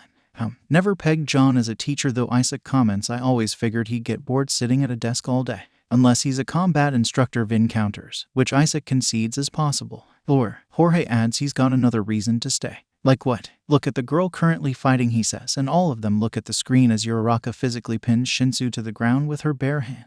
Does she look like a normal teenager to you, or does she perhaps look a little familiar? And as he says it, the other 2 Spartans' eyes go wide with realization at what he's saying. Jorge, Isaac's face is the very picture of doubt. Are you suggesting she's one of ours? It makes sense, Isaac. Vin replies she has the same sort of build me, Cal, and Alice had when we were her age, buff. The augmented woman chooses her words carefully so as not to reveal their super soldier origins. Doesn't that apply to all of you? Jiro asks, slightly confused, to which Isaac shakes her head. Among our siblings, there are those who were on the bulkier side like Isaac and Vin, and those who were more athletically built, Jorge explains. Like Daisy, Linda, and especially Kelly, Isaac adds. Now you've pointed it out, I can definitely see a bit of Alice in her. He gestures to Achako, who was making her way off the stage. Questions as where did she come from, and how did John end up at UA? Asks Jorge. Achako makes her way back to the Wana seating area, and is bombarded by some of her classmates as soon as they see her. Some congratulated her for her win, some were concerned for her well-being, and some were just confused as to what happened. Eventually, Izuku, Momo, and Ada are able to calm the others down, and she and Izuku are able to answer the others' question. First off, I'm fine. Shinso's quirk left no lasting damage that we know of. Izuku's hologram qualifies the vestiges, and I are still running diagnostics on, well, everything involving our link, but nothing feels wrong, so. He shrugs before bringing up a screen giving him a readout of Achako's brain patterns. As for what happened, as Jiro will tell you, Shinso has a brainwashing quirk, which he was able to use on me. However, because of the way his quirk works, instead of taking control of my body, Izuku took the place of my consciousness, temporarily making him, me. Wait, so then, Midoriya wasn't hugging you. Mina realizes she was hugging Midori, and both Achako and Izuku's hologram nod in confirmation. Awa some of the girls coo, while Kirishima cries what he claims are manly tears of joy. So, what were you talking to Shinso about after the match? Hagakure asks, the class having noticed that Achako seemed to have talked to Shinso after winning the match. Oh, that. Izuku answers, I simply wanted to thank Shinso for what happened. He's met with some understandably confused looks. Thanks to the incident with his quirk, I got to feel my mom's hug for the first time since I became an AI. Everyone is suddenly reminded of the fact that Izuku lost his body when he was only 8. And Kirishima is crying more manly tears. If you keep that up, Kirishima, people are going to start thinking you're a Midoriya. Himiko jokes from her seat next to Tsu, causing Achako to chuckle and Izuku to roll his eyes. Just then Mike begins to announce the next match, Satsuna vs Todoroki, the battle of the recommendation students. Achako takes her seat with Ida, Kaze, and the rest of Noble, as they all mentally wish their friend good luck, while Hagakure goes down to prepare for her match. It was a wipeout. Satsuna had rather smartly split her body as soon as the match had begun in order to avoid being completely trapped by Todoroki's ice blast. A sound strategy if not for the fact that Todoroki didn't simply send an ice blast at her. He sent an entire glacier that covered half the arena, from which she had no hope of avoiding, short of leaving the ring. The end result was her being frozen with her body spread out in different pieces. It took Todoroki almost 15 minutes before the last part was freed. She makes her way back to the rest of Wana, and when she arrives, they can clearly see she's upset. "Hey," said Ochako speaks first, "you okay?" The lizard splitter girl responds with a simple nod, her face still twisted in an expression of frustration. "Hey, don't feel too bad." Mina tries to cheer up her friend. "I don't think anyone except maybe the space marine here could have beaten that." She points a thumb at Ochako, who opens her mouth to object, but Mina cuts her off. "Okay, Space Commando, but that's not the point. The point is you did your best, didn't you?" Satsuna smiles slightly at her friend. "Thanks, Dilophosaurus, but I'm not upset about losing. I'm pissed that Ice Age down there is half-arsing it." She jerks her head angrily in the direction of Todoroki, who is currently finishing off melting his glacier. "Look, he's currently using his fireside now to clear the ice, but can't be bothered to use it against us in combat, like we're not worth the effort. Not to sound like Bakugo, but it just feels like he's looking down on us." "You sure that's not your bruised ego talking?" Kirishima asks. "Todoroki is fairly strong. Let me ask you this, if you and Ochako decided to spar and you lost, how would you feel?" Satsuna asks her sharp-toothed brethren. "I mean, it would suck, but bro Chaco's a literal tank, so no biggie, it just gives me further reason to improve until I can beat her." He replies with a shrug, which earns a few chuckles and eye rolls. "Okay, now what if she still beat you with one or both hands tied behind her back and she was blindfolded, voluntarily? Worse, how would it feel if you won against her like that?" Satsuna counters, and Kirishima grimaces, as do several others who imagine themselves in that position. They knew what Uraraka was capable of, and to still lose to her after those kinds of handicaps, it didn't feel right. And winning against her in that condition wouldn't be right either. It wouldn't feel earned. Satsuna sees the looks on their faces and is satisfied. "I take it you understand my frustration then?" "Yeah," Kirishima nods. "And you're a recommended student as well, so..." "Ouch," he winces again. "Yeah," Satsuna nods with a grim expression. Ouch. Once the ice had been cleared, it was time for Hagakure's match against Kendu. Unfortunately, with Kendu down on the field, Momo was free to give one a grief about how the superior class was about to triumph over their boastful sister class, until a boy that looked suspiciously like Bigfoot with glasses lifted Momo up and rather politely dragged him back to his seat, apologizing profusely the entire time. Soon, it was time for the match to start. "Begin!" Midnight cries. And immediately Kendu enlarges her hands and is about to charge at Hagakure, but stops as she's caught completely by surprise at the other girl's actions. "Are you stripping?" the redhead asks in confusion with a slight blush as she watches the invisible girl hurriedly remove her gym jacket, trousers, and shoes, evidently having not worn anything under in anticipation for this match. On live TV. "Well, duh," Tori replies in a tone that indicates the answer was obvious as she lets her last trouser leg drop to the floor. "What good is it being invisible if people can see your clothes? Also, thanks for giving me time to finish." And rather belatedly, Kendu realizes her mistake as she's now completely lost sight of her opponent. "Cortana," Midnight asks. "Don't worry, I have my own infrared cameras that can confirm Hagakure is still in the ring." The AI replies, "Thanks." The ginger martial artist runs over to the pile of clothes in the vague hope of catching her foe before she can get too far, but is too late. All she finds is a sports jacket, gym trousers, and a shoe. "Wait, one shoe," she thinks. Immediately, Kendu turns around back the way she came just in time to get clocked in the face by the other of Hagakure's trainers, obviously kept hidden by the newly awakened powers she'd used to hide her headband in the last event. Kendu staggers back half a step as she shrinks her hands to reflectively grab her nose. That provides Toru with the opening she needs as she quickly moves to tackle her opponent. Unfortunately, much like her blonde-tailed friend, Kendu was an adept martial artist used to recovering quickly from such blows, and the sound of Hagakure's running feet gave her all she needs to enlarge her hands and grab the invisible girl, lifting her into the air. "Oh, come on," the invisible girl whines. "I was so close. I will admit, you had me there for a second," Kendu confesses as Midnight announces her victory. "But I've taken harder hits than a shoe to the face." With the match now over, she puts her opponent back on the ground. "Really?" Hagakure asks as she begins putting her clothes back on. Kendu nods her head. "Ask your friend with the tail. I've faced him in national competitions before. His tail hits hard." "Wait, you and Jiro know each other?" Hagakure asks in disbelief. "Only in competitions. Kind of ironic I should take one of the spaces created by him though." Seeing that Hagakure was fully redressed, the two girls walk off stage together. "By the way, some friendly advice. Next time, just tackle your opponent. The shoe thing's not a bad idea to close the distance, but I had already done that by coming to you. You were better off using your advantage to just tackle me." Although she couldn't see it, Hagakure nodded her head enthusiastically at the advice. After Hagakure, it was Ida, and while the past 3 matches had been relatively quick, That is after discounting all the technical stuff around them such as body swapping emergencies or glacier melting. But the actual matches themselves had been short and sweet, quick, decisive victories. Not so for Ida. He'd somehow been duped by Hatsum into becoming an unwitting live mannequin for her use to demonstrate her babies, or rather her inventions. And so, for the next 20 minutes, Hatsum basically delivered her sales pitch to the various support companies. Izuku suspects Cortana could have overridden Mei's hijacking of the sound system but had opted not to for whatever reason. Eventually, the spiel ends and Hatsum willingly steps out of the ring, giving Ida a Pyrrhic victory, in which his pride and dignity are the casualties. The fifth match was between Shizaki and Ashido, and after the last match everyone was hoping for something more exciting, and boy did they get their wish. After Ibara chastises Mike for the way he introduced her, the match gets underway, and it becomes a rather interesting game of cat and mouse, with Ibara sending her vines after Mina, and the pink girl using her acid to slide, bob, and weave in and around the vines, occasionally sending globs of weak acid towards the spiritual teen, who in turn uses her vines to block the acid. The two girls were evenly balanced until Mina tripped over one of the holes caused by Ibara's tunneling vine, and it threw her off enough to give the vine girl an opening to bind the pink girl, wrapping vines around her midsection before lifting her up in the air. Mina immediately responds by secreting a much stronger acid, burning through Ibara's vines and freeing herself.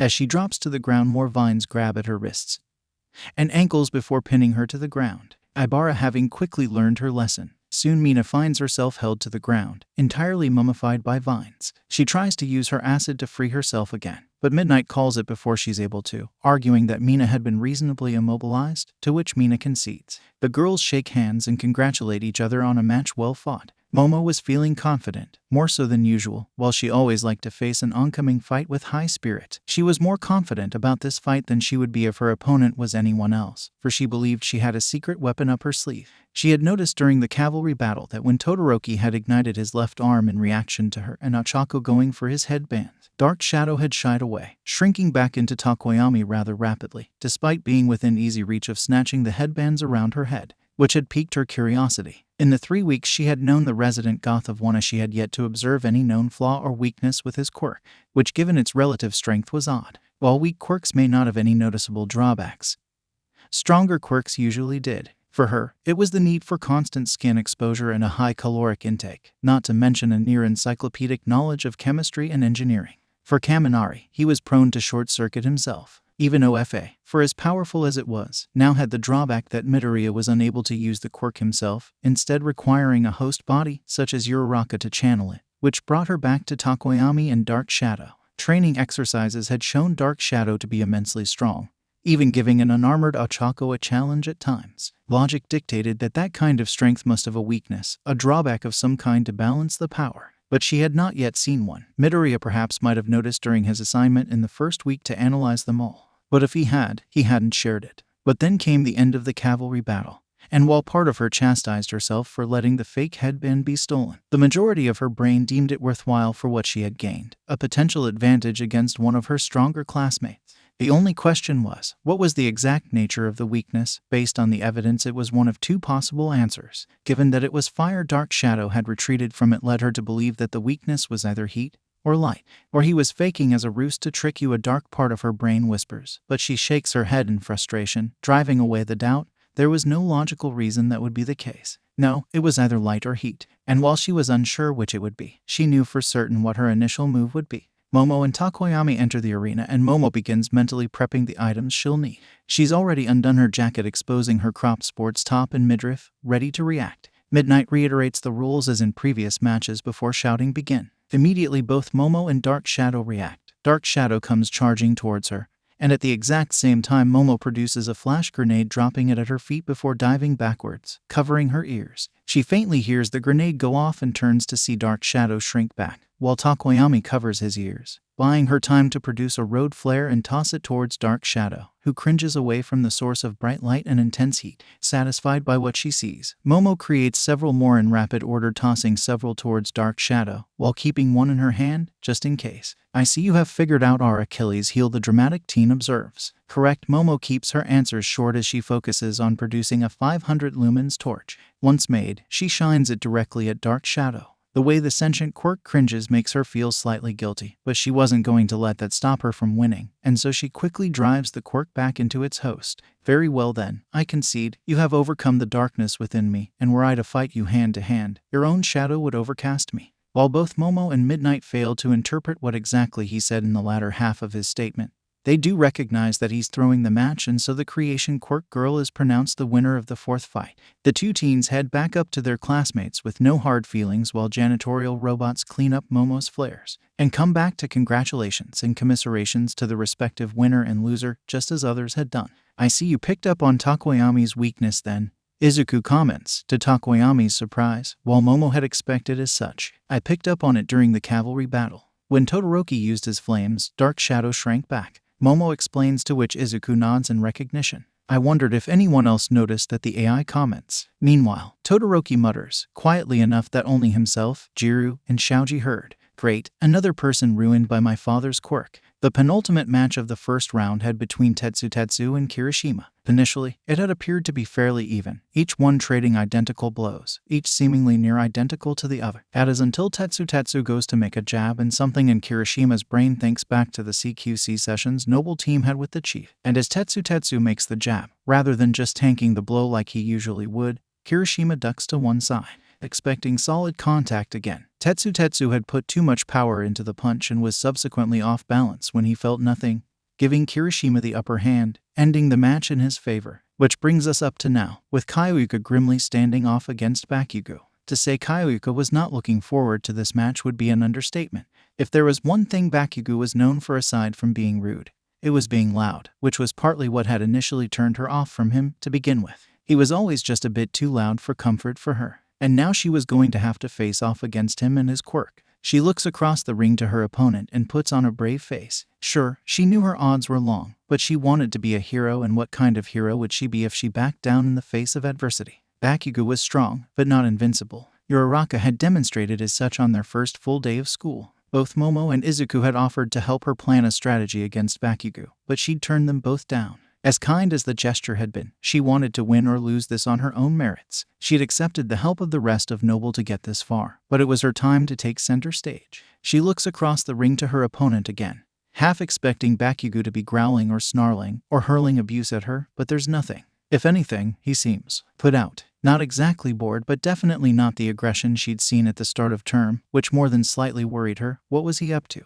The cocky bastard Satsuna growls and the class look at her confused, except for Uraraka and Izuku, who know what she's talking about. What? Kaminari asks. Volcano's about to do a Todoroki. Satsuna explains, look at his stance. He's far too casual. The class peers down at Bakugo, and yeah, now that she mentions it, he does seem oddly relaxed. He doesn't think she's a threat to him, likely because of her sensitive hearing, meaning he's about to half-ass this without giving her the decency of good fight. He just wants this over with so he can get to a real fight. A real fight? Zero asks. He's likely got either myself or Todoroki in his sights as the supposed powerhouses. Ochako explains Bakugo's bent on proving he's the strongest by beating the strongest. In his mind, extras aren't worth the effort. If he doesn't think you're a threat, then he'll simply crush you and move. Well, Jiro's not going to let that happen to her, right? Hagakure shouts defiantly, right. I hope so, wishes Momo. As the match is about to begin, Kyoyuka begins crouching slightly and subtly begins stretching her jacks a tiny amount.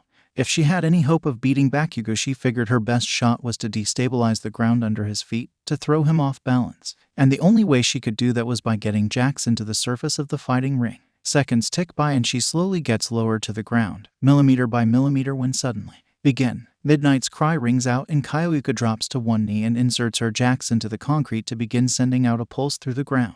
Unfortunately for her, Bakugo also drops to one knee and slams both hands, palm down, onto the concrete surface, letting off 2 explosions as he does so. The shock of the detonations travels through the ground at supersonic speeds, and Kyoyuka's jacks are barely in the ground for a second before she's immediately recoiling them in pain. Explosions and loud noises were bad enough for Kyoyuka, but this one had been channeled straight into the ground, causing the concrete to absorb most of the shock and impact, which then channeled itself through her jacks. Kyoyuka was fairly sure both of her eardrums were blown. Her ears were ringing, she had a splitting head. Not to mention, she was feeling somewhat faint. But nonetheless she, against her better judgment, got up. If the blonde bomber was so damn sure he was going to win, then she was going to make him earn it. And so, with what she thinks she can feel as blood inside her ears, she stands up. She looks across at Bakugo, who has gotten up from his crouch and can faintly hear him say something. But what it is she can't make out over the continued ringing in her ear. She now had only two options in her head if she wanted to fight. Option 1 was to get in close, which would expose her to further explosions. Option 2 was to strike from a distance with her jacks. Neither option was appealing, but at least option 2 presented a smaller target to hit, so she rapidly extended her two jacks towards her opponent, faintly hoping to try and jab him like she would normally do with Kaminari. He lets off another explosion as she does so, and she flinches slightly in pain, but pushes forwards, her jacks about to strike him when he grabs them, one in each hand. Bakugo snatches her earphone jacks firmly in his hands, and suddenly everything stops for Kyoyuka. She thinks back to the combat trial on the first day and the charred remains of Izuku's original AI chip. If Bakugo were to let off even firecracker-sized explosion in his closed fists now, she'd likely pass out from the pain. She sees Bakugo look towards midnight, and so she does the same. The risque teacher seems to say something, but despite the ringing having now stopped in her ears, she can still barely hear anything. She looks back at Bakugo, and he holds her jacks close to his mouth so she can pick up the vibrations. "It's over, weird ears," is all he says before he lets go and walks away. Kyoyuka dumbly looks up at the nearest big screen and sees that Bakugo was declared the winner. Evidently, the teachers considered Bakugo's grip on her jacks combined with the damage she'd already sustained to be enough to call the match before she suffered any more damage. She feels something touch her shoulder and looks up to see Midnight. The teacher speaks, and she can just about make out that she wants her to go to Recovery Girl. Well, Kyoyuka didn't need to be told that twice, so, numbly, she leaves the stage and is greeted by a pair of stretcher bots who carry her to the stadium infirmary, and try as she might, she can't stop the pinpricks of tears from entering the corners of her eyes. Stadium Infirmary, UA. Sports Stadium, Wider UA. High Campus, Monday, April 26, 2219.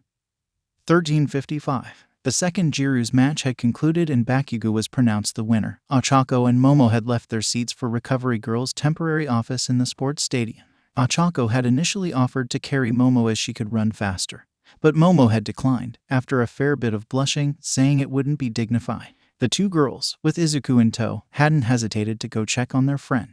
They knew that Kyoyuka had been worried about her battle, and after what they'd just seen, knew she would be hurting, both physically and emotionally. Bakugo had been merciless against her, but worse than that, he hadn't seemed to care. So, the 2+1 find their way to the medical office and enter to find Recovery Girl sitting at a desk writing a report while the familiar green form of the Hiragat floats top-heavy was floating, upside down, at the end of a hospital bed with Kyoyuka curled up on it, her back to the door. The resident nurse notices their arrival and turns to look at them. "Here to see your friend?" she asks. Upon hearing the question, Kyoyuka turns slightly to look over her shoulder to see who had arrived and isn't surprised to see who it was. She also isn't happy to see who her guests are. "Go away" is all she says in a harsh tone, and Momo physically recoils slightly from the harsh words. Momo begins, but the punk cuts off angrily. "I said go away. I don't need you." Her back still turned to them, for which Kyoyuka is grateful, as it means they can't see the tears in her eyes. "Jiro, we only want to help," Ochako argues. "Well, I don't deserve it," the shorter girl retorts, before adding in a slightly quieter tone, "I don't deserve you," causing Momo, Ochako, and Recovery Girl to frown at that. "I'll give you girls some privacy. Just be quick." Recover Girl hops off her chair and walks towards the door. Momo and Ochako had just come through. She gestures to Float, who takes the hint and floats after her. As they pass Ochako, the teenage Spartan takes the opportunity to upright the Hiraga, before taking a seat on the bed next to Kyoyuka's, facing her back. Momo joins her. "So, do you want to talk about what just happened?" Momo opens after a few seconds of silence. "What? You mean how Bakugo humiliated me in front of thousands of spectators, the entirety of Japan, and any watching pros?" The purple-haired girl retorts bitterly. "I was in fact referring to the fact that you think you don't deserve our help." Momo replies in an even tone, knowing her friend's harsh tone was simply because of what happened.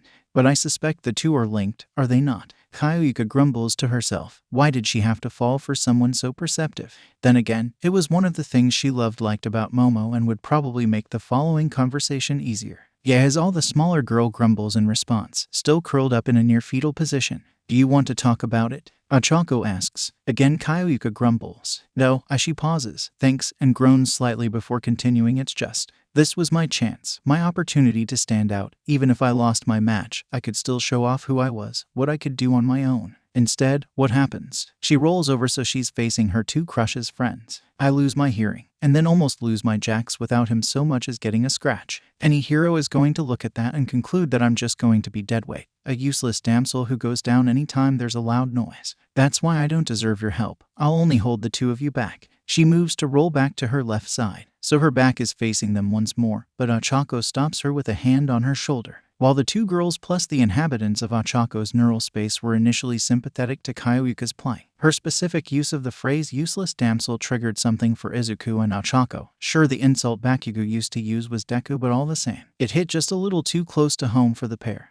And it prompts Ochako to get off the bed, kneel next to Kayuka, and reach out with one hand to her shoulder to prevent her from completely turning her back on them again. Did Bakugo say that? Ochako demands, looking Kayuka dead in the eyes. Say what? The punkette asks, not understanding. Useless damsel. Izuku explains on Ochako's behalf. Did Bakugo call you a useless damsel? Kayuka frowns in confusion. What? No. Why? Ochako shakes her head dismissively, secretly glad that Bakugo wasn't falling back on that old habit. It's nothing. But regardless of that, it's not true. You're not useless. Yes, I am. You saw what happened, Kayuka argues. Yes, but I also remember seeing you in the second event watching our backs the entire time.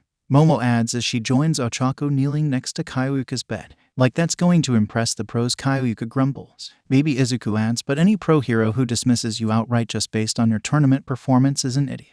Kayuka really wished Izuku was projecting his hologram right now, just so she could give him a withering look of disbelief. Care to explain, Green Bean? She says with some scorn. Inside Ochako's head, Izuku shrugs. Simple, most pros' quirks have drawbacks of some kind, even if they won't publicly admit what it is exactly. They recognize that they have some kind of weakness, and as such they take steps to mitigate that weakness, whether it's through different strategies, support gear, or simply being selective in what missions they choose or specialize in. My point is it's the same for you. You've put in the request for those special headphones for your costume, right? Kayuka nods. There you have it. Izuku continues, any hero who knows what they're doing will assume you've taken steps to mitigate your weaknesses. They will know, or at least hope, that when they take you on as an intern you will be better equipped to work in the field than in a sports stadium. That still leaves me reliant on support equipment, Jiro sulks. It was a weak argument, and she knew it. Her crush's friends' arguments were getting through to her. PFFT Ochako scoffs at that statement. Kayuka, me and Izuku are 90% reliant on support equipment, we just don't call it that. My implant, MJOLNIR, Izukun's chip. They could all be considered support equipment. Izuku literally can't function in the field without it. Do you think any less of him because of it? No, Kayuka answers without any hesitation. It's not his fault he needs that tech to survive. Then why should we or anyone else think less of you for needing additional support? Momo asks. Because Greenie needs his to survive, it's different. Kayuka's stubbornness was at the end of its rope by now. Sure, it's different in severity. Izuku argues my equipment is basically life support, but your hearing sensitivity. I don't think it would be too much to say it's the opposite side of the coin from deafness, and you don't think any less of present Mike for that, do you? Kayuka's head jerks slightly at that. Mike-sensei, he's. Ochako nods her head. Before we met All Might or the Chief, Izuku spent some time researching heroes with physical disabilities to see if there was anyone like him. There wasn't, but we did discover several heroes who have spoken publicly about their own disabilities, including Mike-sensei. Unsurprisingly, he's suffering from hearing loss thanks to his quirk, but he wears hearing aids and those headphones of his to help with it. Izuku explains your headphones would be no different. And there it went, the last of Kayuka's resistance, knowing that not only did those closest to her not judge her for her self-perceived weakness, but that she was not the only one in the hero industry with such a condition, including one of her own teachers. It restored her spirits, maybe not to what they were earlier, but she was certainly more optimistic than she had been for the past few minutes. Thanks, you guys, she says with a tired smile. I needed to hear that. We know, Momo says with a kind smile, that's why we came. Yeah, we care too much about you to let you wallow in self-loathing, Ochako adds. And it's just as well you came to your senses when you did, or else my next plan was for us to hug the doubt out of you. Kayuka blushes slightly at that suggestion. Both of you, she asks hesitantly. If necessary, Momo places a reassuring hand on Kayuka's right shoulder, mirroring Ochako's own gesture. While I'm not usually physical in my affection, I would do anything to help my friends feel better. And Kayuka's face turns a bright red as she imagines herself being embraced by her two larger crushes simultaneously. As she does so, Ochako can faintly hear Izuku and Banjo talking inside her head, but can't make out the words. A second later, her body is covered in the telltale black sparks of OFA, and a wave of affection washes over the junior Spartan. The emotional overload is enough to cause Ochako to recoil in shock. At the same time, both Momo and Kyoyuka recoil upon seeing the sudden activation of OFA. What the? Both Ochako and Kyoyuka exclaim, while Momo utters good heavens. Izuku. Ochako calls out in shock as she holds up her hologram glove, upon which Izuku appears in a state of panic. I'm so sorry, Akin. It was Banjo. We were just talking, and you mentioned giving Jiro a hug. He made a comment and then he just reached across and he spouts off at 100 words a second before Ochako calms him down. Whoa, easy Izuku, take it slowly. Just what exactly happened there? The abridged version. Izuku mimics taking a deep breath before explaining simply. Lariat channeled one for all into 20% touch empathy, which means H looks hesitantly from Ochako to Kyoyuka, and his girlfriend realizes the implications of what he's saying, combined with the sudden wave of affection she felt. Kyoyuka. Ochako begins hesitantly. Do you have feelings for me?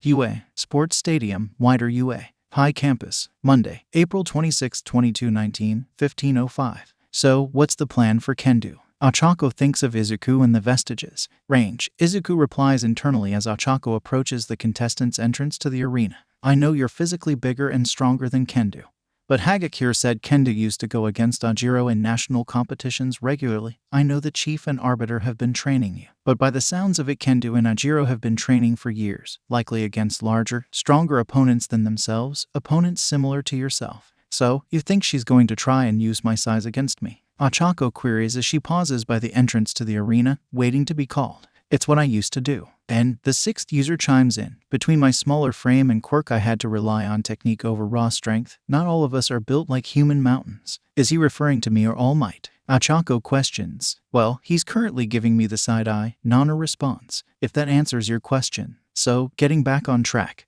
What are you thinking, Izuku? Black Whip. Ochako brings the conversation back to what's important. Maybe, or, if you're willing, we could try laser disc. Izuku suggests. Okay. Ochako draws out her response. Why? Well, if we use Black Whip, there is a possibility she may be able to grab it. She was able to intercept Ida after all. We don't want to give any sort of opportunity to grapple with us. Stick with laser disc. But if she does get close, try and use zero gravity on her. Ochako nods her head. That sounds reasonable. Try and keep her distance. But if they get close, get Kendu off the ground. Ochako hears her name called and begins walking out into the arena and then onto the raised fighting ring. Hey there, listeners. Mike's voice booms across the stadium. This is it, the semi-finals of today's third and final event. Whoever wins these next two fights gets to rock out in the final fight. Our first two competitors vying for a chance at glory are the Titanic twosome from 1A, Uraraka and Midoriya, versus the martial artist who has tossed aside her competition, Itsuka Kendu. Ochako makes her way to her starting position in the ring, opposite Kendu. I hope you don't have any plans on holding back against me, like you did with your classmate. Kendu calls out, a slight smile on her face. Trust me, you'll be getting my 100%. Within reason, Ochako responds confidently. Within reason. Kendu's smile falters slightly, but before Ochako can clarify, Midnight starts the match. As soon as they get the signal, Izuku activates laser disc at 20%, and instantly Ochako feels the rush of OFA coursing through her, the black sparks appearing once more. When the match had started, Kendu had automatically dropped into a fighting stance.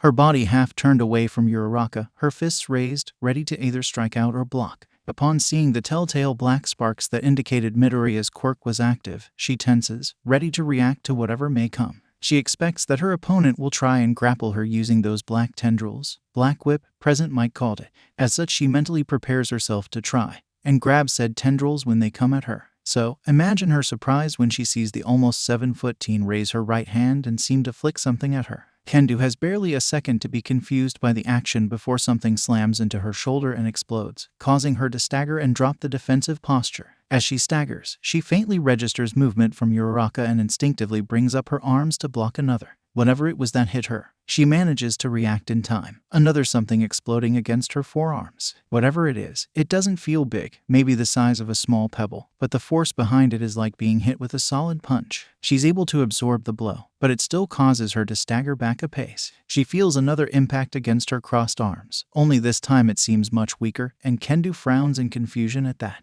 Why would the attack weaken? Surely Uraraka wasn't tired already. But then why? Her question is soon answered when several black strands wrap around her, and mentally she kicks herself. By having her arms raised to fend off the ranged attack, she'd partially obscured her vision, enough so that Uraraka was able to use Black Whip against her. Now she was restrained with her arms pinned to her chest. She could use her quirk to enlarge her hands, but given how her arms were crossed in front of her chest, all she'd likely do is smack herself in the face. To make matters worse, as soon as she feels the black strands are done restraining her, she feels herself being reeled in towards Uraraka, who, as soon as the redhead is in range, touches her forehead with all 5 of her fingers, activating her own quirk. Immediately Kendu feels herself float off the ground, and at that point, she realizes she's lost. Midnight shortly declaring as such. Kendu has been incapacitated. Uraraka and Midoriya win, Midnight announces as the crowd once again goes wild. Upon hearing the announcement, Ochako uses Black Whip to drag Kendu back to the ground before deactivating both Black Whip and Zero Gravity. Once Kendu is no longer under the effect of either quirk, she approaches Ochako with her hand out in congratulations, which the junior Spartan accepts. Honestly, well done you two, Kendu says with a smile as she shakes her former opponent's hand. But I never really stood a chance, did I? Ochako opens her mouth, but after a few seconds says nothing, and closes her mouth once more as she debates whether it would be better to answer truthfully or sensitively. Kendu sees the hesitation on the taller girl's face and addresses it as the two of them exit the arena together. You can be honest with me, you know. I know when I'm up against an opponent more powerful than myself. After the way you smashed through the Todoroki boy's ice, I'd be pretty delusional to think we're on the same level. Well, certainly in terms of raw strength, Ochako admits. I mean, as you said, I was punching entire blocks of ice without so much as a scratch. But I think you have me beat in terms of technique. If we were to redo that match, but without quirks, you could probably get me to the floor. You mean that? Kendu looks at the brunette with a faint bit of hope.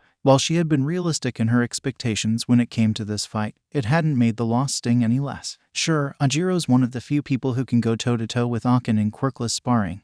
Izuku speaks up. Almost everyone else lacks the strength or technique necessary. Kendu hums in thought at that information. Guess there's something to be said about training and dedication then. No need to tell us that, Ochako says with a slight smile. The two girls walk back through the corridors of the stadium, back to their respective classes, together in relative silence. After a few minutes, Kendu speaks up again. You two are close friends with Yaoyorozu, right? She asks Ochako and her digital companion. Yeah, you could say that, Ochako answers awkwardly. Not wanting to reveal the recent change in relationship. Why do you ask? Well, it's just. Kendu pauses for a second before changing tact. How do you guys think she'll do in her fight against Bakugo? Realization dawns on Ochako's face as she understands the nature of Kendu's question. As does Izuku. You're worried about her? Izuku asks from his tac pad. And you aren't. The redhead looks quizzically at the hard case where the device resides. Well, naturally, as her friends, we're concerned about her. But we also know what she's capable of, Ochako answers. Yes, but you're also aware of what Bakugo's capable of. Hell, if the rumors are true, you're more intimately aware than anyone else. Kendu counters. True, but Bakugo's quirk is chemical in nature.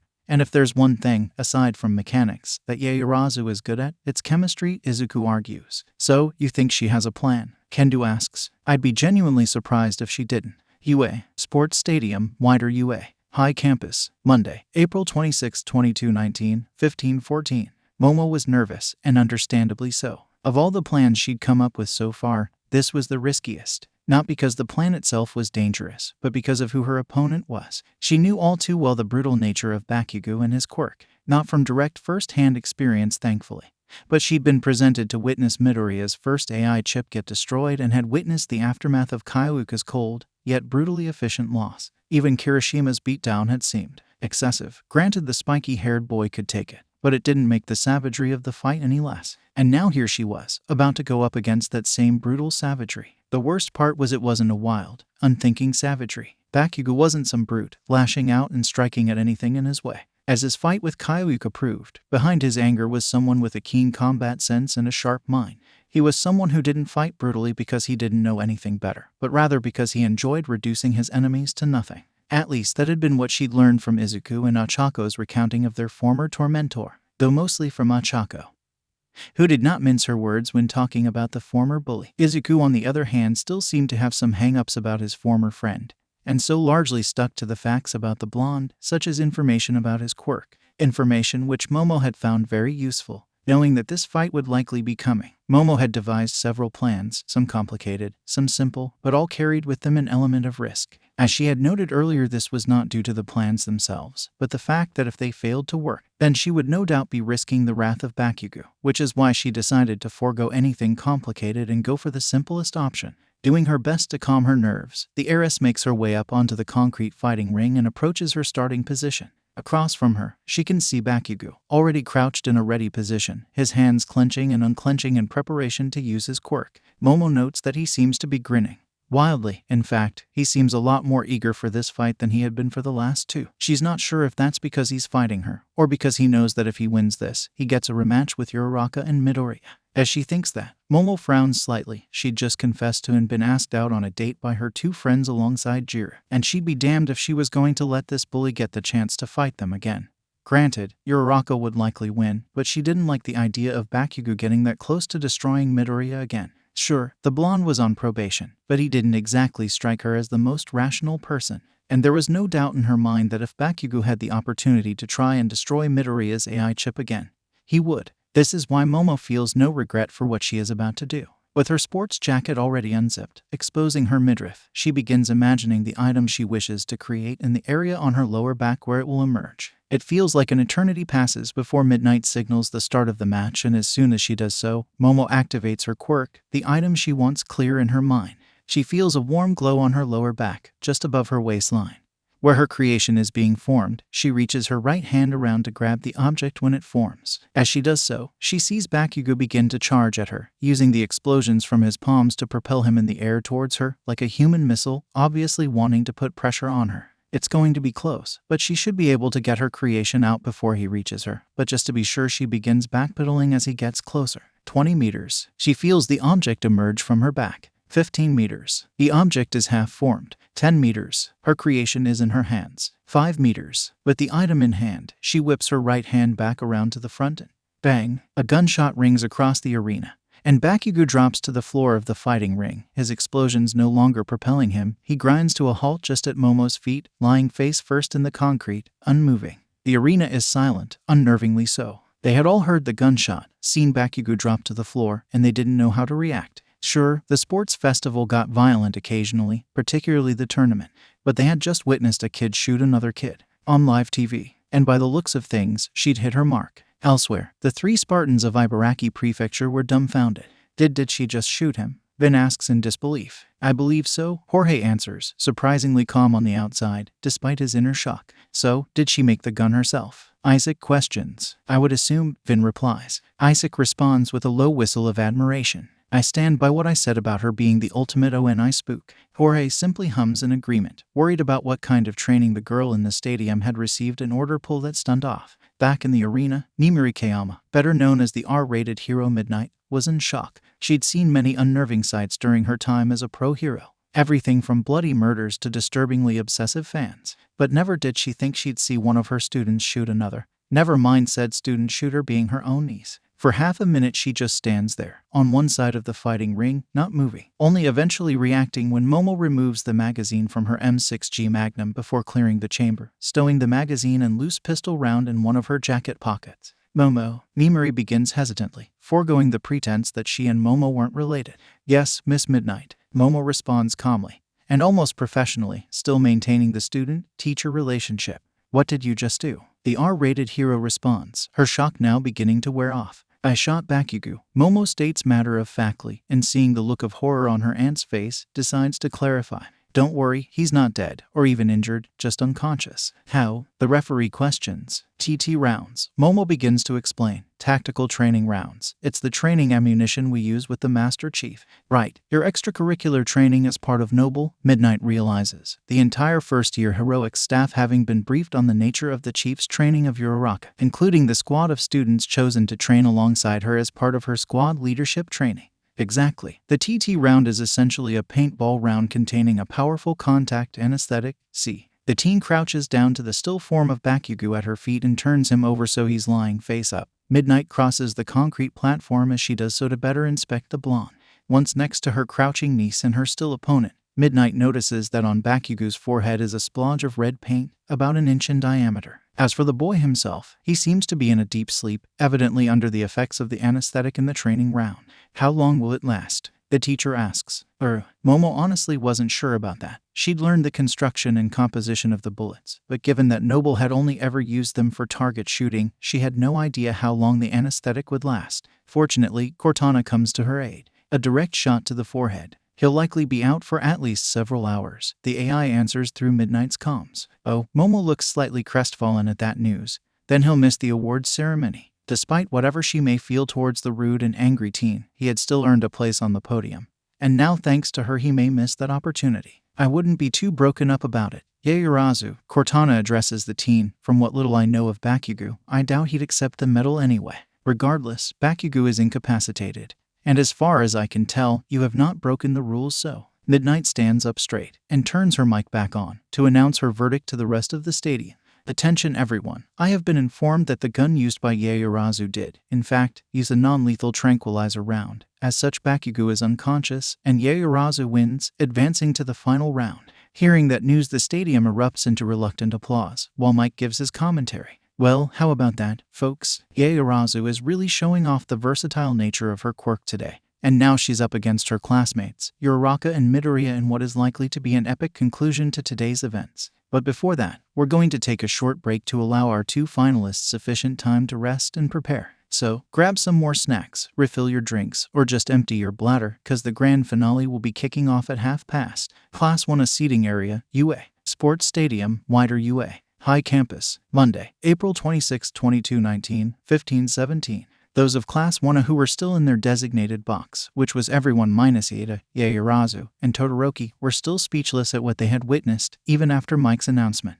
Granted, the members of Noble Team were slightly less shocked, as they had seen Momo's proficiency on the shooting range, but still, they hadn't expected her to draw on Bakugo in the middle of the sports festival. Even Izuku was surprised. Hey, Izukatan, Satsuna addresses her holographic cousin. Did you know she was going to do that? No, says Izuku. I was expecting her to use some kind of chemical agent to neutralize his sweat, or possibly flower bomb him. Flower bomb? Why flower bomb? Mina asks, familiar with the concept but confused as to why it would apply here. Well, not flour exactly, more likely talc. The green DI explains, but the idea would be to essentially dehumidify Bakugo. Talc is good at absorbing moisture. By coating Bakugo in the stuff, he'd lose his sweat, in theory. And instead Momo decides to pop a cap in Bakugo's ass. Mina jokes with a wide smile. I think I prefer her plan. Who knew she had a gangster side to her? I get the feeling Yaoyorozu would prefer not to be referred to as gangster, says Izuku. Anyway, Ochako, I think we'd better get down to our waiting room to prepare for the final. Ochako nods her head in agreement as she rises from her seat, before exiting the box. It takes them a few minutes to get to their waiting room, but when they do so, the duo are surprised to find someone already in there. Momo, Ochako exclaims, slightly taken aback to find her friend sitting patiently on one of the chairs in the waiting room, clearly waiting for Ochako and Izuku to arrive. Oh good, I've been waiting for you. The Ravenette rises from her seat to greet the two. I wanted to talk to you before we had our match. Talk to us. Izuku questions as he reappears in Ochako's palm. About what? I want to do something different for this fight between us, Momo states. Something different? Ochako raises one eyebrow in a questioning expression. Momo nods her head. As has been pointed out many times, the sports festival is essential for us as hero course students to showcase our abilities to the various pros and hero agencies. I'd like to think so far I've sufficiently demonstrated my skill with my quirk. However, for the final, if you are willing, I would like to show off that we are more than our quirks. How so? Izuku questions. He believed he knew where this was going, but felt Yaoyorozu should explain it herself. But before the shorter girl can answer, there's a knock at the door. That'll hopefully be the Master Chief and Vadam Sensei, Momo explains, before calling out enter. Following the invitation, the door opens to allow the Master Chief and the Arbiter entry. You wanted to talk to us about the final combat, the Chief asks. Yes, with your and Uraraka's permission, I have a proposal, Momo says with a gentle smile on her face. Main arena, UA. Sports Stadium, wider UA. High Campus, Monday, April 26, 2219, 1529. Welcome back, viewers and listeners. Mike's voice roars across the stadium as the crowd begins to go wild again to the third event of the UA First Year's Sports Festival. It has been one roller coaster of a day, folks. But this is the moment you've all been waiting for, the grand finale to determine who shall rise to claim the crown. Rather interestingly, our two finalists this year have distinguished themselves by the sheer variety of their quirks. In one corner is the dynamic duo with a rotating cast of quirks. It's Ochako Uraraka and Izuku Midori. And in the other corner, she can make anything and everything, except possibly a happy Eraserhead. It's Momo Yaoyorozu. Aizawa's objections to the dig at him go largely ignored as the crowd's enthusiasm, already sky-high, goes orbital. As the crowd cheers them on the 2+1, competitors climb the steps to the raised fighting ring. Once they reach the top and make their way to the center, Midnight becomes aware that Yaoyorozu is holding a metal staff in her right hand. Suddenly, Cortana's message earlier makes sense, Midnight says with dawning comprehension.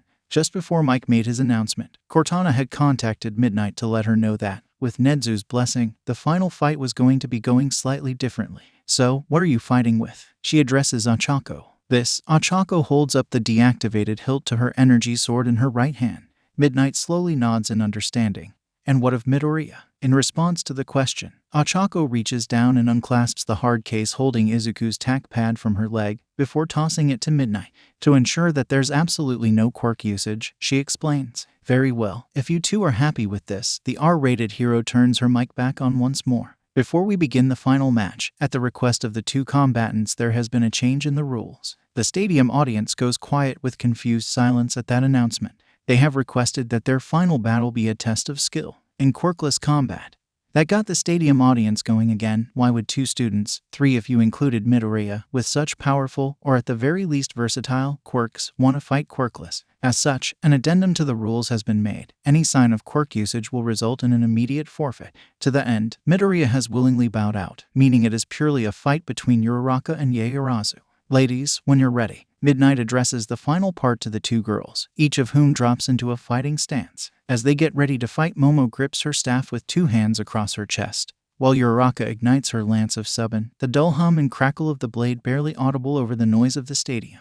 Once her blade is ignited, she crouches low, the pink blade raised level with her shoulder, her free hand outstretched in front of her, the stance being one drilled into her by the Arbiter during his few sword lessons with her. Begin. Midnight's voice rings out, but neither Momo nor Ochako moves instantly. Instead, each studies and gauges their opponent. There had been a time when Ochako would have lunged straight in, but one too many practice weapons pressed against her neck had taught her the value of patience. Momo, on the other hand, had always been one to err on the side of caution, never one to rush into things, usually. And now, faced with a significantly larger opponent wielding a potentially deadly weapon, she definitely wasn't going to risk being hasty. Dully, in the back of her mind, a morbid part of her wonders how many humans back in the Chief and Arbiter's universe faced a similar situation to this, only instead of a human it was a Sangheli bearing down on them. As she thinks that, a brief shadow of doubt strikes her. She imagines herself run through by the pink blade and for a second wonders if she might have been too overconfident by requesting this. Ochako, however, while watching her opponent, notices the moment Momo's doubts hit her, the moment when her focus, attention, and guard drop slightly. And seeing the momentary lapse in attention, takes advantage of it, lunging at Momo, raising her sword and slashing downward. While Momo may have been slightly distracted by her doubts, she was not completely unaware. She registers Ochako's movement and instinctually raises her staff up to block the downward slash. The staff and the blade clash and small tendrils of plasma spark out from where the two weapons make contact.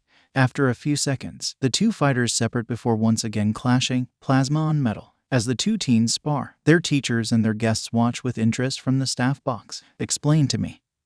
How is it that young Yaoyorozu's staff is not being cleaved by Uraraka's sword? Toshinori asks the two Sangheli seated with himself, the chief and Inko Midoriya. Simple, the staff is made from tungsten. Its melting point is higher than the heat of the blade. The Arbiter explains. I was expecting a more exciting answer than that, Toshinori says dumbly. Like what? Asks the Major, genuinely confused. I don't know. That it was made from some advanced space material, or it used force fields of some kind. Toshinori shrugs his shoulders half-heartedly. Inko chuckles slightly at the hapless look on Toshinori's face when a notification sound from her phone interrupts her amusement. She takes out her phone to check what the message is and is pleased by what she sees. Oh, good, she exclaims, drawing the attention of the others around her. What is it? Toshinori asks. Uraraka's parents are currently watching the final, Inko answers. They started watching during breakfast and have taken the morning off to watch the last of the festival. The young demon's parents are currently abroad? Yes, the Major asks, and Inko nods her head in confirmation. In East Africa? Yes. The Major nods in acceptance before she turns her attention back to the pair of combatants in the arena below, just in time to see Uraraka perform a particularly graceful sweep with her blade. That Momo is forced to duck under. The female Sangheli hums in thought. Or rather the Sangheli equivalent, given their different facial anatomy. Uncle, you have been instructing the Spartan youngling in the way of the true blade? Correct. The arbiter nods in confirmation. Between her acceptance into UA and the beginning of her studies, I spent some time with Spartan Ochako, instructing her in the correct usage of the fire blade. It shows, the major states with a tone of respect. I have seen footage of other demons who had recovered our brother's blades in battle. Their attempts at wielding them were clumsy and inefficient, swung wildly with no skill or grace, like a brute with his hammer. But she fights like one of ours, albeit with the skill of a novice. You intend to continue your instruction with her, Uncle? I hope to, the older Sanghaili replies, before pausing slightly and then turning to address the Master Chief. Spartan, during your sessions with Noble Team, as well as in our Hero 101 classes, you have the students practice what you call CQC skills, correct? Yes, replies the Chief. I have the students practice fighting with and against knives. Why? The next time you have the students practice blade work, I would like to continue my tutelage of Spartan Ochako with her fire blade, the arbiter answers. John takes a few seconds to think before answering. Okay, given that she's more likely to use her sword than a combat knife, I'll agree to it. In which case, the Major chimes in. I would like to request taking learner Yairazu as my own student. All four of the other adults in that row turned to look at her. And while the Chief's expression was as unreadable as ever, the arbiter was frowning in confusion at her. Why would you wish to do that? Asks Thel. Because from what I have seen, aside from the Spartan, learner Yairazu is the only student in your class with pre-existing experience with a martial weapon. Nok Vadam explains. And she just so happens to be skilled in the use of polearms, like myself. You wish to train her in the use of your firelance. The arbiter concludes. The Major nods her head. If we are to remain on this planet for the foreseeable future, I would prefer to have a productive way to spend my time. The Hiragak is already employed with the school healer, and Principal Nedzu is currently arranging for the Ungoi and Kigyar to become maintenance staff. I see no reason why I and the rest of my men could not become combat instructors, or at the very least, sparring partners for the students. The arbiter folds his arms in front of him and reflexively stretches his mandibles as he thinks. There is some wisdom in what you say. He says initially, our students could do with some experience and training in how to fight opponents far bigger than themselves. And as you say, Yairazu is already skilled with her staff. It would not take her much effort to adjust to using your lance. He pauses again as he thinks, absent-mindedly watching as the match below seems to be drawing to a close, as Momo begins to falter more under Ochako's continued assault. Let us discuss it with Principal Nedzu before we decide anything. This is still his school after all, and you and your men are still guests. Nok accepts the decision with grace. At least her uncle hadn't rejected the idea outright. But then again, he had always been more open to new ideas and ways of thinking than most of his peers. As the arbiter delivers his decision, the adults witness Ochako make an underarm, upward slash with her blade, and manages to catch the tip of her blade underneath Momo's staff. The force of the blow is such that the metal rod is ripped out of Momo's hands and sent flying backwards over her head. Quickly following up on her advantage, Ochako grabs at Momo and lifts her by her sports jacket, before drawing her blade back, seemingly ready to pierce Momo's abdomen. Not that she was going to, but the posture is enough to signal who has won the fight. Witnessing what was obviously the end of the match, Toshinori rises from his seat as Midnight renders her decision, announcing Ochako as the ultimate winner of the sports festival. Right then, the tall and sickly blonde addresses his companions for the past 6 or so hours. That's my cue. If you'll excuse me, I have to go now. I'm supposed to be presenting the medals in the awards ceremony, so. He trails off as he waves goodbye. Inko and the Major reciprocate the wave, while the Chief and Arbiter simply dip their heads slightly. And with that, Toshinori makes a hasty exit in order to find the nearest storage closet in which to buff up into all might. Down in the main arena, Ochako is faintly aware of the stadium audience chanting her name as she gently puts Momo back down on the ground, while also deactivating her sword. She was aware that Sanghaili honor traditions did dictate that a weapon must draw blood before being stowed, but she felt this victory would suffice. Congratulations on your win, Momo says to the taller teen as she goes to retrieve her staff, which had fallen on the ground a few meters behind her. It was well earned, and I think we provided them with a sufficient demonstration of our skills, don't you? Well, I was certainly impressed. Midnight's voice chimes in as she crosses the ring to the two girls. The way you two moved, it was almost. She had been about to dip into her usual persona as the R-rated hero, but a glance from her niece convinces her to play it safe, changing her choice of adjective at the last minute, poetic. But enough about your performance for now. Firstly, Uraraka, I believe you'll want this back. The teacher hands back the tack-pad hardcase with Izuku inside, and Ochako restraps the case to the side of her leg. Secondly, if you two will follow me, we need to give Cementos time to clear the arena and set up the podium. As Midnight escorts the two girls off the pitch, Izuku reconnects with Ochako's implant. And as soon as he does, the junior Spartan is mentally bombarded with multiple cheers of congratulations from Izuku and the Vestiges. Even second and third offer their begrudging respect for her swordsmanship.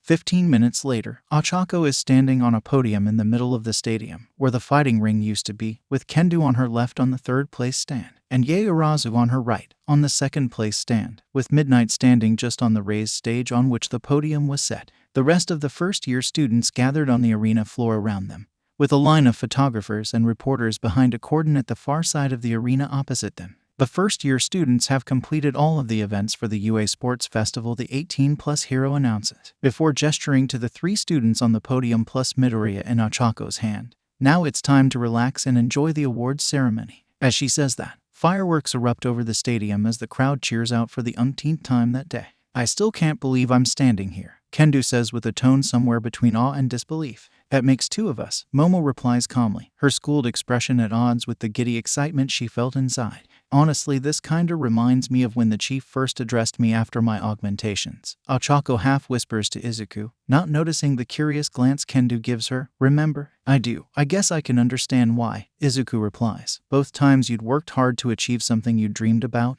and it's paying off. And yet somehow this isn't the most exciting thing that's happened today, Ochako states before both she and Izuku turn to look and smile at their new girlfriend, for lack of a better term. Momo hears the statement, looks over at the duo's expressions, and blushes slightly before hurriedly facing forward again, doing her best to not let her feelings towards the larger girl and the digital boy show. On the opposite side of the podium, Kendu is slightly puzzled by the interaction but decides to ignore it for now. Is it bad that I feel kinda glad I'm not sharing this podium with Bakugo? Kendu asks, feeling slightly guilty at the relief she'd felt when Midnight had told them Bakugo was still unconscious. No, the hushed but harsh and simultaneous surprise from both Uraraka and Yaoyorozu catches the redhead slightly by surprise. This is our chance to celebrate our achievements, and after everything he's put me and Izuku through over the years, I'm not going to feel sorry that he isn't here to taint this for us. Ochako frowns slightly as she replies, before Nana's voice inside her head reminds her to smile as she's on TV. Kendu wonders whether to argue if she's being too harsh, but before she can, Midnight continues with the ceremony. Alongside his classmate, Kendu, Midnight addresses the audience. Katsuki Bakugo also shares third place. However, he is still currently under the effects of the anesthetic used on him by Yaoyorozu in the semifinals. Hopefully, he's having some pretty sweet dreams. The teacher finishes her statement with a wink at the nearest camera, causing the 4 students on the podium to roll their eyes. Now then, Midnight continues in her speech, let's break out the hardware. Of course, there's only one person worthy of distributing the awards. At Cortana's signal, Midnight pauses her speech to allow for the arrival. I am here with the medals, All Might booms as he lands next to his colleague in front of the podium. All Might, the number 1 hero, Midnight finishes her introduction, grateful for Cortana's coordination. Now that you're here, All Might, why don't you start the presentation? Nimiri holds out a tray with 3 medals on it, 1 bronze, 1 silver, and 1 gold, as well as a small box. Young Kendu, congratulations. All Might hangs the bronze medal around the martial artist's neck. You fought skillfully and showed that you and your classmates are every bit as talented and capable as your sister class. While competition between classes can be healthy and motivational, be sure not to let it turn bitter. Kendu nods in determination, and a small part of her can't help but hope that this might get Monoma to cool his jets a little, unlikely as that may be. Trust me, All Might, I won't. All Might then moves to the second place podium. Young Yaoyorozu, congratulations. All Might presents the creationist with the silver medal. You have demonstrated the many aspects to you beyond your quirk. It is clear that your training has paid off, but remember you still have much to learn. Just because you know a lot does not mean you know it all. Momo bows her head. Believe me, All Might, my time spent with Noble and the Master Chief has made me aware of just how little I know. Without them, I do not think I would have done as well as I did. I will strive to continue learning all that I can. Do not feel the need to be so hard on yourself, but it's good that you have ambition. All Might gives her a thumbs up before moving to the central position and his 2 protégés, Uraraka, Midoriya. All Might's tone becomes softer as he looks and reflects on how much these 2 have changed since he first met them. The boy forced to watch the world through a screen, and the girl with stars in her eyes who would do anything to help him. Now a powerful super soldier and her seemingly omnipotent digital partner, both of whom were well on their way to becoming true heroes. Words cannot begin to express how proud I am of you both. Not only of what you have done today, but what you have accomplished since we first met. I look forward to your continued training, and to seeing what you will accomplish together in the future. Take this chance to relax and reflect on your achievements, but remember, do not grow complacent in your victory. Continue to train, to learn. You and your classmates have a long way to go yet. He finally places the gold medal around Uraraka's neck before then picking up and presenting the box that was on the tray. Given your digital form Midoriya, we do not have a medal to present you with, however, as an alternative. All Might opens the box in front of Ochako as if it were an engagement ring box, and both Ochako and Midoriya react in surprise at its contents. Cortana suggested Miss Shield make you this instead. Ochako takes the box on her boyfriend's behalf, her face still in awe at its contents, a gold-plated version of Midoriya's AI chip. All Might. Izuku stammers out as his hologram begins to mimic tears. He's about to give his thanks when All Might holds up a hand to stop him. If you want to thank anybody, thank Cortana and Melissa. I'm simply the mailman here, he self-deprecates, before turning to address the audience. Here they are, the first-year winners of this year's sports festival. But listen closely. Any of you first years could have ended up standing on these podiums. Think about what you've done today. You've challenged each other, learned, and climbed even closer towards your goals of being pros. I think the next generation of heroes is looking to be the most promising one yet. The number one hero looks across the stadium and raises a fist above his head, so I have one more thing to say. For some reason, Izuku and the digital vestiges get a sudden feeling of foreboding, as if they can sense All Might is about to do something supremely dumb. Though what, they don't know. I want to hear everyone yell it with me, you know what it is. Plus Ultra. The crowd cries out at the same time All Might cries out thank you for your hard work. Immediately Izuku and Ochako hear the faint sound of 7 vestiges facepalming, while All Might's half vestige just emanates feelings of embarrassment for his living half. Ochako herself would have facepalmed as well, but currently has her hands full with both Izuku's hologram and his shiny new trophy chip. League of Villains hideout, location, unknown. Monday, April 26, 2219, 1608. Shigaraki grinds his teeth in a silent growl as he stares at the TV. The drinking glass he'd been holding now completely turned to dust in his grip. Nearby Kurogiri mindlessly wipes the inside of another glass with a cleaning cloth while the silent shadow sits on the floor in one corner, seemingly in a meditative state. The only noise at the moment comes from the TV as the closing moments of the sports festival play out. However, that soon changes when a second TV monitor, next to the bar, turns on, displaying no visual, playing only sound. So, tell me Shigaraki, the deep voice of All for One projects, how have you enjoyed the sports festival? I'm pissed off sensei. That brat who floated Namu won the festival. The silent shadow lets out a single humorless laugh. Heh. That is hardly surprising. Even with your curses, the demons are still far superior to you, always have been, always will be. Unseen by the inhabitants of the bar, One for All frowns at that statement. From everything the shadow had told him of the Spartans, they certainly seemed like a force to be reckoned with. But the idea that quirkless super soldiers could be superior to quirks. If the concept didn't incense him so much, he'd have enjoyed the idea of taunting those Liberation Army fools with such a thing. As it was, he decided to shift the conversation away from the talk of demons. Is that all you've learned from today, my student? The impossibly old man asks patiently. No, Shigaraki replies, power alone is not enough to destroy. Is it not? Asks Sensei. He already knew the answer but wanted to see what exactly his protege had learned. No, strength alone is useless without resources. The younger man explains. There was one brat, angry, powerful, he seemed like a possible recruit, but he fell too easily. He had great power but was defeated by someone with more resources. If I'm to destroy All Might I need both wealth and allies. We have wealth, All for One states, I have an empire. You have wealth sensei, Shigaraki counters, and behind the screen, the old villain is pleased at his student's growth. If I am to tear down this wretched hero society I need my own resources, unlimited resources. And how will you acquire said limitless resources? The sensei questions. Shigaraki's only response is to turn back to the other TV as it once again shows the winners of the sports festival, and he simply grins maniacally. Class 1 a homeroom, UA. High main building, UA. High Central Campus, Monday, April 12, 2219, 1645. Nice work. Aizawa addresses his class as Cortana looks on from her holo tank. You have the next 3 days to recuperate. I'm sure the pros who watched the festival will want to recruit some of you, as he says that he lets his gaze flick briefly to Uraraka and Midoriya.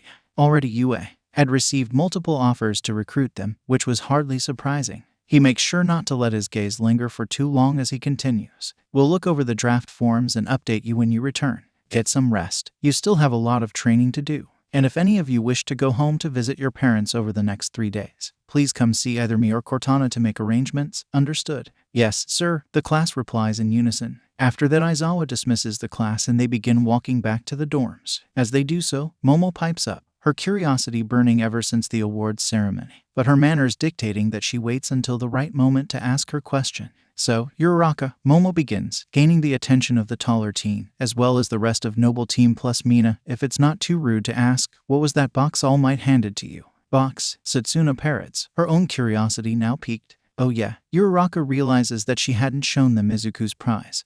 Her own medal currently around her neck, much like the silver medal around Yaoyorozu's. All Might handed me this box after giving me my medal. She pulls said box out of her jacket pocket, because Izuku can't wear an actual physical medal. Cortana and Melissa came up with a more worthwhile prize for Izuku. She opens the box and presents its contents to her group of friends while holding out her free palm for Izuku to form on. As soon as they see the golden chip, the 6 other teens around her react in shock and amazement. Holy Hadrosaurus, Satsuna exclaims, is that actually functional? Cortana assured me that it was, Izuku replies, before pulling an uncertain expression, although she did voice caution about me actually using it the field but said from a performance point of view it shouldn't make a difference. Am I the only one who would genuinely prefer to have received that instead of a boring medal? Mina asks aloud, the reaction to which is mixed. Satsuna, Hagakure, and Kirishima agree with her. Jiro is indifferent, while Yaoyorozu and Ochako both look uncertainly at their own medals. Okay, but what are you going to do with an AI chip? Jiro asks, it's not like you can use it, not unless you've suddenly found a way to turn yourself into an AI. No, but it still looks cool, so are you going to use it, Midori? I mean, it's certainly snazzier than your current chip. Izuku's hologram purses its lips as he thinks. I might do, but I think I'll save it for special occasions, you know. Like my equivalent of dressing up nice, for weddings and parties. Oh, like when my father wears his special diamond cufflinks for parties and galas, Yaoyorozu comments, and the whole group looks at her blankly for a second as they deal with yet another accidental reminder of just how rich their friend really was. Fortunately, the silence is broken by Izuku. Oh yeah, like that. Anyway, he turns to address Ochako. Akin, I've got an incoming call over a secure UNSCSATCOM channel. It's your parents. Do you want me to put you on speaker? Sure, I want them to meet our classmates. Izuku nods his head before disappearing while Ochako stows the box containing his gilded AI chip, before taking out the tack pad so she can talk to her parents. As she does so, Izuku establishes the connection with her parents. How about I hold it for you so we can all see? Satsuna asks as she detaches her hands and floats them in front of Ochako. Good idea. Ochako agrees as she hands the device over to the floating appendages, which proceed to float far enough away from the group so that all 7 of them are in view of the screen. On said screen appear the words establishing remote SATCOM link with UNSC Science Outpost, VOI. A few seconds later the words change to remote UPLINK established, and suddenly 2 faces appear on the screen, Miwa and Teo Uraraka. As soon as she sees her parents, Uraraka's face lights up in a way none of her classmates had seen before. Mommy, Daddy, she exclaims with joy. And the 2 adults on the other end of the call likewise light up with joy at the sight and sound of their daughter, Starlight. Her parents exclaim in unison with the same level of enthusiasm as their daughter. After their initial joint greeting, Ochako's dad speaks up first. Congratulations on winning the festival, Starlight. The smile doesn't fade from his face as he speaks. We are so proud of you. We were able to watch you compete while we ate breakfast. Everyone here was rooting for you, even the local workers we hired to help us. Ochako blushes slightly at the idea of so many people rooting for her personally. I hope they were cheering for both Izuku and me. I won't have been able to do it without him. Of course, Starlight, her father replies. His gaze wanders slightly and finally notices the teenagers standing around his daughter and immediately recognizes one of them. Is that Izuku's cousin next to you? Good to see you again, Mr. Uraraka. Satsuna bows slightly and lets her head fall off as she does so. You've not changed a bit since we last saw you. Miwa comments with a slight chuckle at the girl's antics. And are these your friends next to you? Yep. Ochako bobs her head. Or at least some of them. This is Yaoyorozu, Jiro, Kirishima, Hagakure, and Ashido. Ochako points out her friends as she says their names, each waving briefly as she does so. Unfortunately, Kei's and Ida aren't here right now. Ida had to leave for a family emergency, and Kei's is currently getting a head start on her packing to see her family. Her parents nod in understanding as she changes the subject. So how are things in Kenya? Around her. Her friends' eyebrows go up in surprise. They knew Uraraka's parents were working abroad, but they hadn't quite realized they were that abroad. Though Yaoyorozu frowns slightly as she begins to wonder why her friends' parents were in East Africa. Good, Teo replies. The smile wasn't as wide as it was when he first started talking to his daughter, but it's still present with ease.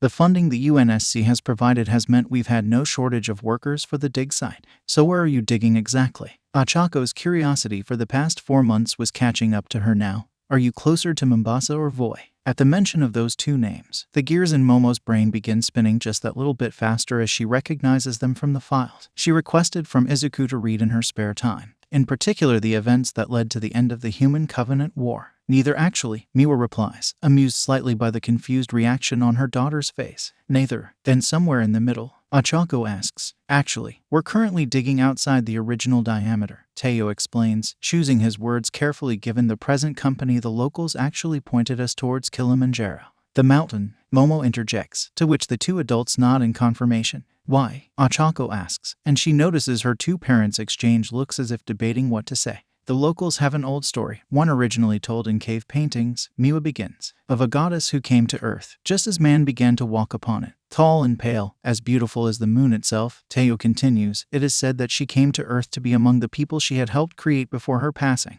It is said that after she died, her soul, unable to be separated from her creations, buried itself beneath the mountain, forever surrounded by that which she most loved. Miwa finishes the story, and several of the teenagers listening feel moved by what they'd just heard. Did this goddess have a name? Ochako asks, more so out of curiosity. She sees her parents purse their lips with uncertainty. It varies depending on translation, but loosely it was something akin to the bookkeeper, one of the myths being that the stars in the sky were her library. Ochako nods her head. The name means nothing to her. Izuku, on the other hand, inside the tack pad, can't help but feel a tiny itch of familiarity with the description of the goddess who he assumes was a foreigner, but he can't figure out why. Anyway, Teo claps his hands together to clear the air a bit. I'm afraid we're going to have to go soon, Starlight. We've still got work to do here. I understand, Daddy. Ochako replies as she becomes slightly misty-eyed at the impending farewell, but I'm glad you called. Of course we called. We love you too much not to, her mother says with a fond smile. We'll be sure to try and finish the work here as soon as possible.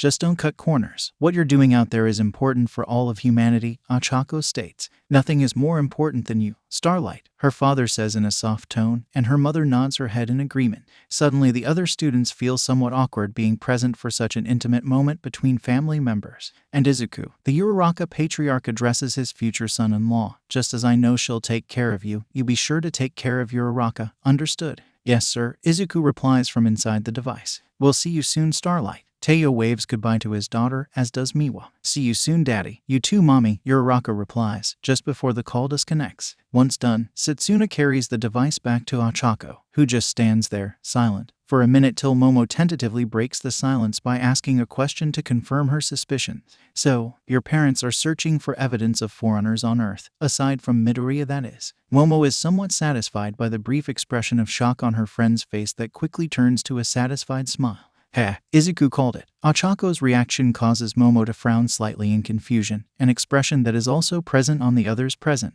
Seeing the reaction, Ochako explains, Me, Izuku and Himi decided to bet on who would be the first to figure out why my parents are in Africa. I said it would be Jiro overhearing us. Himi said it would be Tsu, and Izuku backed you. So, I'm right then. Momo asks, hopeful, they're currently in Kenya looking for the Arc portal. Not anymore, it seems. Izuku chimes in, having reconnected to Ochako's implant and her holographic emitter gloves. By the sounds of it, Akin's parents are digging for the tomb of a dead foreigner, or something akin to it. But why would an ancient alien be buried on Earth? Asks Kirishima. Maybe she was here when the halos fired.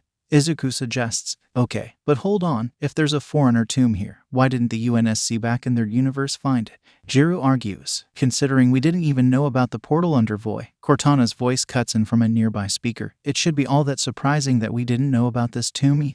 It is quite likely that by our century, these tales the Urarakas are going off of were lost to history. The group accepts that reasoning. If they didn't know about a massive 100 kilometers wide portal, odds were good they'd struggle to locate a small tomb. Also, Uraraka, Midoriya, please report to the main conference room immediately for official UNSC business. The Master Chief will be waiting for you outside the door. The group hears a slight click from the speakers indicating that Cortana has finished speaking, and Ochako looks at her friends in confusion. Don't suppose you know what that was about? Hagakure asks, confusion evident in her voice, if not her facial expressions. Ochako shrugs her shoulders. No idea. Maybe the chief wants to discuss our performance today in an official capacity. He is technically my training instructor and my co. Either way, you guys head back to the dorms. We'll catch up with you later. Most of the group nods their heads in acceptance, except Momo and Kyoyuka, who both exchange a brief look before wordlessly coming to the same decision. Actually, if it's all right with you, Uraraka, Jiro and I would like to accompany you, at least to and from the conference room. That way we can talk about tomorrow. Ochako understands her meaning and looks at Jiro, who subtly nods her head in confirmation of her crush's statement, and after a similar nod of acceptance from Izuku, Ochako accepts. So, the group splits into two, with one group going back to the dorms and the other towards the conference room. As Ochako, Momo, and Jiro walk away, Kirishima and Hagakure can't help but be curious as to what on earth Yaoyorozu was talking about concerning tomorrow, while both Mina and Satsuna exchange knowing looks, half hoping their suspicions about the three girls and Izuku were correct. It doesn't take them long to reach the conference room, which means the four teenagers don't get far in their discussion about what they're going to do during their joint date tomorrow. As they approach the door to the conference room, the three girls and the AI see the Master Chief standing at ease by said door, obviously waiting for them. He must have heard them approaching because he soon turns his head to look at them, relaxing from his at ease position as he does so. Ochako, the Spartan, nods his head in greeting, the use of her given name indicating that he's addressing her as a fellow Spartan, not as a student. Chief, Ochako returns the greeting. Do you know what this is about? No. The chief gives a slight shake of his helmet to emphasize his point. Cortana simply asked me to wait out here for you, and to only enter once you arrive. Apparently Principal Nedzu has some news for us. As if on cue, the door to the conference room slides open as if of its own accord. Indeed, I do. They hear the albino principal's voice call out from inside. You'd all best come in. Miss Yaoyorozu and Miss Jiro can join us as well, seeing as they're here. Accepting the invitation, the three students and their heroics teacher enter the conference room, where they see the principal sitting at the head of the conference table. Apologies for the inconvenience. The vertically challenged headmaster begins. This has all been a bit last minute, but given the number of larger-than-average individuals present, I felt it necessary to hold this meeting in a room slightly larger than my office. Given the number of larger-than-average individuals present, Jiro parrots in confusion. Sensei, I'm pretty sure Uraraka and the Master Chief are the only ones here who are larger than average. At the moment, Nedzu adds, which is the whole point of this meeting. You see, a couple of minutes ago, 3 strangers arrived at our school's main gate claiming that they know you. The bipedal rodent fixes his gaze on John as he says that, and unseen beneath his helmet, the chief's brow draws together in confusion, as he wonders who on earth these 3 strangers could be. Who? The chief begins, but Nedzu cuts him off. I think it would be better if they introduce themselves. And don't worry, Cortana has already vouched for them. You can enter now. Nedzu calls out the last part, and the other 4 occupants in the room turn towards a side door on their right, the chief all the more confused now as to who on earth these people could be, especially if Cortana vouched for them. He gets his answer a second later as 3 large figures, roughly the same height as the chief, all dressed in the same black bodysuit, walk through the side door. A man of Hungarian descent, a man of Arabian descent, and a woman of Southeast Asia heritage. John immediately recognized all 3 of them. Whether it had been 1 year or 30 years since he'd last seen them, he knew all his brothers and sisters by sight and had committed each one of them to memory, especially those he had thought lost. As he stares at the 3 living ghosts before him, he fails to find the words to express himself. In fact, it's the Hungarian man, Jorge, who speaks first, a warm smile on his face. Hello, John. 75. That had been their total strength the day ONI recruited him and his siblings into the Spartan 2 program. 33. That had been the remainder after the augmentations were complete. Barely over half of the children he had grown up with had survived the brutal procedures to become the perfect soldiers ONI wanted.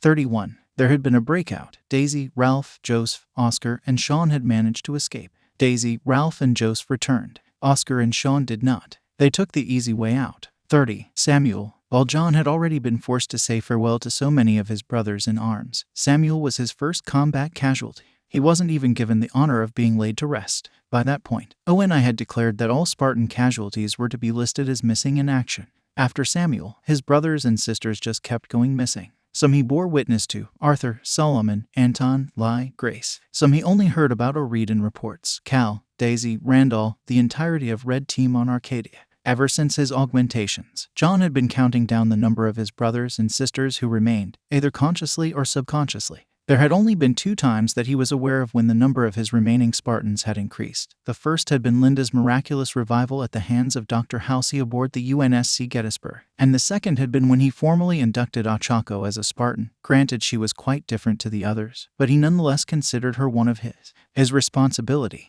But aside from those 2 instances, John knew the number would never increase, which is why when he sees the faces of 3 Spartans that he knows for certain are Kia, he is shocked, to the point where he is frozen in place, unable to comprehend how 3 of his siblings, each of whom had reportedly been killed in large explosions, were now standing before him. Fortunately, the silence that had drawn out since Jorge first greeted him was broken by Ochako, who, even if she didn't know who they were exactly, at the very least recognized fellow Spartans. Spartans on deck, she calls out, coming to attention as she does so. Hearing the order, both Yaoyorozu and Jiro likewise come to attention. The three newly arrived Spartans look curiously at the three teenagers. At ease, Noble John numbly addresses the students without turning his head, his gaze still fixed on the three other Spartans. Hearing the name Noble, Jorge turns to look back at John, frowning in confusion while the three girls relax from their rigid posture. John sees the look on Jorge's face but is still at a loss for words. Having never been a great conversationalist to begin with, he isn't sure what to say. Thankfully, Cortana takes the lead. Spartans, this is Ochako Uraraka, otherwise known as Sierra 151. Ochako, meet your fellow Spartans, Vin 030, Isaac 039, and Jorge 052, or as you know him, Noble 5. Both Ochako and Izuku recognize the name and ID number instantly. Jorge is slightly taken aback by their seemingly excited reaction, which only serves to add to his confusion. Chief, he looks questioningly at John again, and this time the chief regains his voice. I think it best if you all took a seat. John gestures to the various chairs lining the three conference tables surrounding her holo tank. We have a lot to discuss. It takes them a full hour to summarize both sides of the story. First off, the chief and Cortana have to debrief the three Spartans on the end of the war, which, considering the last event they'd witnessed before their deaths was either the imminent fall or recent fall of Reach, came as a huge relief. The news that they had allied with the Sangheili and other ex-members of the Covenant to bring about said end of the war, however, certainly came as a surprise. In fact, the three formerly retired Spartans initially don't believe it until Cortana shows them Chief's helmet cam footage of the Battle of the Ark. Fortunately, the discussion of the end of the war then allows the Spartan and AI to segue into the discussion of their arrival into this universe, their meeting with Uraraka and Midoriya, and then their eventual recruitment into the new UNSC as its first Quirk Spartan and AI. You volunteered. Jorge looks at Ochako, not believing what John had just told him. Yep, the smile on Ochako's face undeterred by the obvious skepticism on the faces of the three Spartans sitting across from her. The look of disbelief then turns to one of disapproval as Jorge shifts his focus back to John. And you approved? Not initially, no, John replies evenly, knowing the reason behind Jorge's disapproval. For the exact reason that you're thinking. But Ochako didn't undergo the same augmentations as us. She underwent the procedure given to your former teammates. Noble, what about them? Jorge's expression was now one of confusion, wondering what his former comrades had to do with this. Jorge, what do you know about the rest of Noble's training? Cortana interjects. I know they weren't Halsies. When I first joined Noble, I thought they might have been from a second class of us, but Jorge shakes his head slightly. They were too young and built differently. They were Spartans, but they definitely weren't her Spartans. That's because they weren't, Cortana explains. They were from a different project. Someone tried to improve Halsey's work, and to a degree, they succeeded. How so? Vin questions. Well, the two main successes are that all of Uraraka's augmentations were chemical, no surgical implants were required, and the procedure had a 100% success rate. The last part catches the three new Spartans by surprise. Completely successful. Isaac questions. Cortana nods her head. 3 companies of 300 Spartans, all successfully augmented, including the other members of Noble. Both Momo and Kyoyuka are slightly in awe of that statement. Previously, they were only aware of the limited number of Spartan 2s that the chief had talked about during the debrief after the USJ incident. The idea that there were entire companies of soldiers like the chief and Uraraka was both awe-inspiring and a little bit terrifying. After that, it was the 3 newcomers' turn to explain their story, and it was just as Cortana and Izuku had suspected. Jorge, just like Major Vadam's team, had been transported by the makeshift slipspace bomb that destroyed the Long Night of Solace. Though, unlike the ex-Covenant survivors, he has no memory of the event, having been knocked out by the initial blast. All he remembers is waking up in the middle of a crater on the side of a Japanese mountain before walking into the nearest town, and discovering that he's on Earth, and quickly surmising that he's not on his Earth. After that, it didn't take him long to realize he was no longer needed. Earth was not at war. Humanity, as a whole, was safe, and so he decided to retire, taking advantage of his augmented strength and size to earn money doing manual labor before eventually buying himself a farm on the outskirts of the rural Japanese village in Ibaraki Prefecture. It was about a month later that Vin and Isaac arrived, having picked up his Mjolnir's IFF upon arriving in Japan after an explosion they caused in the Foreigner Portal Complex triggered a slipspace rupture, depositing them just outside Hiroshima. Once the 3 had finished their story, Cortana was the first to speak up. How come we didn't pick up your IFFs when we first arrived? Because they weren't active. You crashed, what, end of April last year? Jorge asks, and the 2 UA Spartans and their AI nod in confirmation. At 6 months after Isaac and Vin arrived. Honestly, we weren't expecting anyone else to be joining us. By the start of the new year, we had completely powered down our armor and settled down. The first we knew you were here was when we saw you, he nods in Cortana's direction on the TV during the sports festival earlier today. After that, the combination of John appearing during Uraraka's first match, followed by her performance in her second match, convinced us to head here. Vin comments. Before turning to Ochako, good job winning the festival, by the way. Not that I'd expect anything less from Spartan trained by John, of course, though if you don't mind me asking, what's the story behind that group you were with for the first 2 events? You know, the one that happened to include the 2 ladies with you right now. Momo and Kyoika exchange quick glances as Vin mentions them before Ochako answers. Oh, them. Those are some of my friends, who also happen to be part of my training squad. Training squad? Isaac looks questioningly at Chief. Part of Ochako's tactical and combat training. Cortana believed she'd respond better to training alongside her classmates as opposed to adults. And as an added bonus, we're able to give additional combat training to some students who might otherwise be lacking in offensive capabilities. Cortana chips in, earning her a glare from Kyoika and a raised eyebrow from Momo. Cortana sees the reactions to her statement but is unperturbed. Am I wrong? She asks them. Well, no. Kyoika's glare softens slightly, but that doesn't mean you have to say it out loud. I've had enough reminders today about my shortcomings in combat. Thank you very much. While I can't say I'm comfortable with how you phrased it, the sentiment is accurate. Momo responds with a little more grace. I honestly don't think I would have done as well today without the Chief's additional combat training. Granted, it's similar to some of the stuff he teaches in class, it's just in greater detail. That's because what I teach you in class is only the basics. Most of you won't need more than that, but Ochako will. And as her squad, you have to be able to keep up with her, Chief explains, and all 3 teens nod their understanding. Who'd have thought that John would be a decent teacher? Vin comments in a hushed tone to her 2 companions. Actually, by all accounts, he's a pretty good teacher, Netsu interjects, at least for someone with no teaching experience, certainly compared to some of his other co-workers. Although Netsu doesn't explicitly mention names, all of those from UA immediately think of All Might. The man may be trying earnestly, but his lack of experience teaching showed, especially compared to Thel and John, who, although they did not have formal teaching experience, were used to instructing and training the men under them. So, just out of curiosity, Cortana speaks up. Did you 3 have any particular plans when you came here aside from reuniting with the Chief? We had rather hoped that returning to active duty would be possible, Jorge answers. Had. Izuku notes the use of the past tense. Well, by the sounds of it, the total sum of the UNSC's fighting force is currently in this room, and it consists of 5 Spartans, one of whom is a boot. Boot? Momo asks Ochako in an aside. He's talking about me. It's slang for rookie, the junior Spartan explains, and Momo nods her understanding, as John responds to Jorge's assessment. That is correct, but we are not the full extent of the UNSC on this Earth. You're referring to the outpost on I Island. That's still not exactly much, Chief. Besides, it's not like there's an urgent need for us to be back in action. Not like the Covenant is here, aside from you, Sanghaili friend, of course. Isaac cracks a small smile, which quickly fades when he sees the nervous looks on the 4 students. What? He asks. Did you 3 hear about the USJ incident several weeks back? Cortana asks. Yeah, Vin replies, as the other 2 nod in confirmation. You guys got hit by some villains? No. We heard you guys sent them packing. Yes, well, it wasn't just villains who attacked that day. Cortana trails off, and immediately all 3 guest Spartans sit up straight, not liking what the blue AI is implying.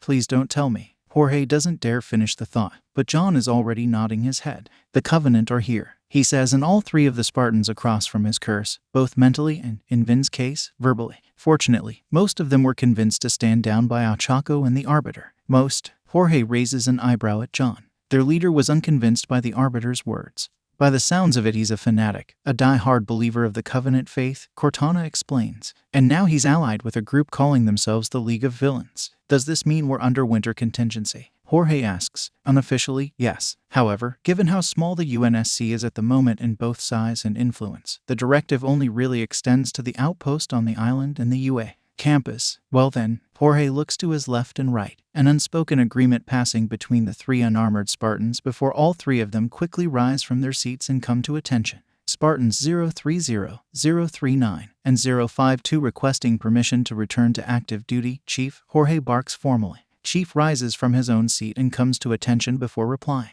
Permission granted. Welcome back, Spartans. Glad to be back. Jorge relaxes, though I'm going to need a new set of tags. Afraid I left mine back on reach. I'm sure one of the shields will be able to make you a new set. Cortana comments in the meantime. It'd probably be best if we actually find you 3 jobs to do. It's all well and good re-enlisting you, but it's not like we have any active missions at the moment, and I've seen what happens when Spartans get bored. We could always teach, Vin says with a slight smile. After all, if John can do it. A sound idea. Nedzu chimes in. Unfortunately, I already have 3 heroics instructors. Not to mention you 3 would still need to obtain hero licenses in order to teach. Wait. Isaac looks from Nedzu to the chief. Are you saying John's a registered hero? John nods his head. The arbiter too. Jorge. Vin and Isaac's eyes go wide at that revelation. Okay, we're talking more about that later. For now, Jorge returns his gaze to Nedzu. What would you suggest then if we can't be teachers? Security. Izuku suggests. It's only been a few weeks since the USJ incident. Nedzu could hire you as additional security in response to the break-in. That way UA is seen taking measures to fix its mistakes, and it gives you a plausible reason to be here. And even if you can't be teachers, the students could always do with experienced sparring partners. At the very least, Ochako could benefit from sparring with someone other than me and the Arbiter. Adds John. Splendid ideas. Nedzu claps his paws together and jumps off his seat. Well, with that settled, I think it best if we call it there. I'm sure you 4. He looks between the chief and the other Spartan. Eyes have a lot of catching up to do. And I'm sure you 4. He then looks over at Ochako. Momo, Kyoyuka, and Izuku would like to continue planning your little outing tomorrow. All 4 of the teens start slightly as they realize the full implication of what Nedzu is saying.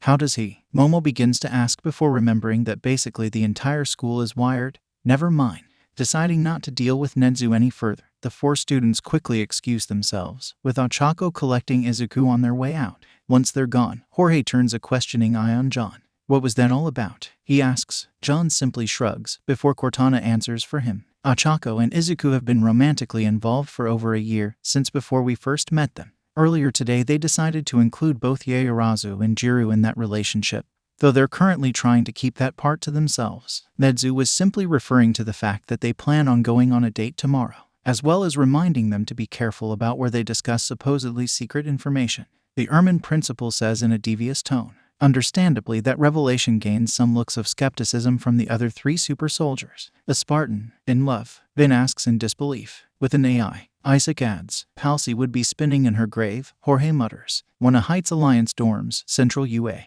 High Campus, UA. High, Monday, April 26, 2219, 1805. When the group of 4 return to the dorms, they find most of their classmates in the common area either relaxing or eating dinner. They see Mina, Satsuna, Kirishima, and Hagakure sitting at a table, and seeing them enter, Kirishima waves them over. Turning to see who he's waving at, both Satsuna and Mina decide to grab a second table and move it next to theirs so all 7 of them could sit together. The new arrivals accept the unspoken invitation and sit at the extended table, Momo and Kyoyuka sitting next to Hagakure and Kirishima, while Ochako joins Mina and Satsuna's side, placing Izuku on the table as she does so. As they sit down, the 3 girls notice that their friends all have a bowl of food in front of them, and that's when they realize that it's been a while since they had lunch. While Ochako wasn't feeling particularly hungry thanks to her augmented constitution, both Momo and Kyoyuka were. Fortunately, Satsuna notices their reaction. You guys hungry? Ibara volunteered to cook for us all. She's made a vegetable curry. All 3 girls nod their heads vigorously. So, Satsuna detaches her hands in one eye and directs them towards the kitchen to collect food for them while the others begin talking. So, what was your meeting about? Mina is the first to speak. Momo and Kyoyuka both look to Ochako, not sure whether their meeting with the chief and other Spartans was to be kept secret. Ochako sees no reason to keep the meeting secret, and neither the chief nor Cortana and Nedzu had instructed them to keep quiet, so she answers the question truthfully, with a wide grin. We have 3 more Spartans on campus, she says gleefully. And instantly the others at the table perk up, and even those nearby who weren't sitting at the table take an interest. More Spartans, like the chief? Kirishima asks, and Ochako nods in confirmation. Exactly like the chief. They're all Spartans who went missing back in their universe. Apparently they were transported here months before the chief, Arbiter, and Cortana arrived. Who are they? Hagakure chips in, the posture of her clothes indicating that she's leaning forward over the table in anticipation. What are they like? Their names are Vin, Isaac, and Jorge. Izuku answers, and is satisfied to see a light of recognition in Satsuna's remaining eye. Jorge is in. The lizard girl begins to ask as she deposits 2 bowls of curry and rice in front of Momo and Kyoyuka, before sending her detached body parts back to collect Ochako's bowl. Noble 5, your predecessor, Izuku nods. "Oh, what's he like? Big?" Kayuka answers after finishing a mouthful of food. "Well, yeah, but all Spartans are big." Mina shrugs dismissively, causing Kayuka to roll her eyes. "I'm afraid you misunderstand Ashido." Momo begins to clarify, "He's taller than the chief." "Yeah, but so is the Arbiter in All Might." Satsuna counters as she gives Ochako her food before reattaching her hands and floating eye. "Yeah, well, they don't count." Kayuka argues, "All Might's All Might, and the Arbiter's an alien. So, more Spartans. The chief must be happy." Kirishima decides to steer the conversation back. "I think he is, but I think he's more shocked than anything." Ochako talks between mouthfuls of curry and rice. "Well, wouldn't you be if 3 of your friends, who you thought were dead, turned out to be alive?" Momo reasons, and no one at the table argues with that. "So what are they doing here? Are they coming to work for UA? Like the chief?" Mina continues her interrogation. "Well, technically they're returning to active duty with the UNSC, but given the lack of options they're going to be given the cover of campus security." Izuku explains, "Though by the sounds of it, the chief plans for them to assist in my training." Ochako adds, "Cool." The conversation about the arrival of the Spartans continues till eventually Mina decides to change the topic. "So, you guys got plans for tomorrow?" She directs the question to Ochako's group, and the 3 girls all briefly exchange unsure looks. They and Izuku had originally agreed to keep this new relationship quiet, at least to begin with, till they figured out what exactly it was. Fortunately, Izuku is able to cover for them. "Clothes shopping," he proclaims, much to everyone's confusion, even Ochako. "Clothes shopping," Mina parrots. "But you don't wear clothes, Midori, at least not physical ones." "Not for me," the green construct clarifies with a shake of his head. For Acha, her wardrobe is somewhat limited at the moment. The group looks to their giant friend, who nods in confirmation. "It's true, my augmentations meant I was too big for all my old clothes," which the other teens find reasonable. "Since then I haven't had a chance to update my wardrobe. I've been too busy training, either getting used to my new augmentations, or to Mjolnir, or to One for All." "Wait, don't tell me your wardrobe consists of just your school uniform and your UNSC uniform?" Momo asks, visibly scandalized. Mina is also fairly aghast at the idea. Ochako rubs the back of her head sheepishly. "No," she says unconvincingly. "Right, then it's settled. I'm taking you clothes shopping tomorrow," declares Momo, to everyone's surprise. "You may be a super soldier, but that's no excuse for a lackluster ensemble." Ochako's initial reaction is to object, but she realizes that both Izuku and Momo have given the 4 of them a reasonable cover for their date.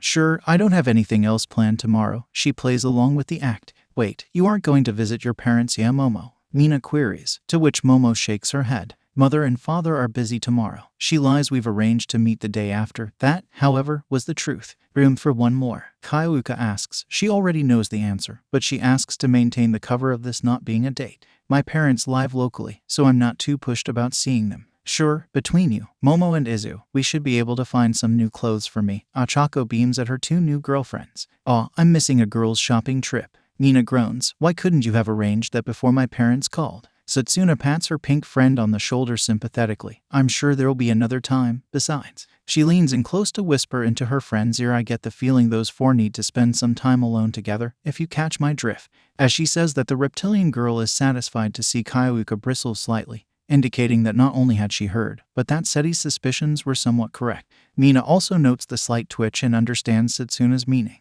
"Right," she replies in a low whisper, doing a terrible job of hiding the grin that was creeping onto her face as she does so. "Well, then," the pink teen suddenly rises from her seat, "I should probably go finish packing. You 4 have fun shopping tomorrow. Be sure to get something suitably colorful on my behalf." And with that, Mina leaves the group to head back upstairs, though not before washing her dishes. For a few brief seconds, the group are confused by the other girl's reaction, but then dismisses it as they realize the sensibility of her action.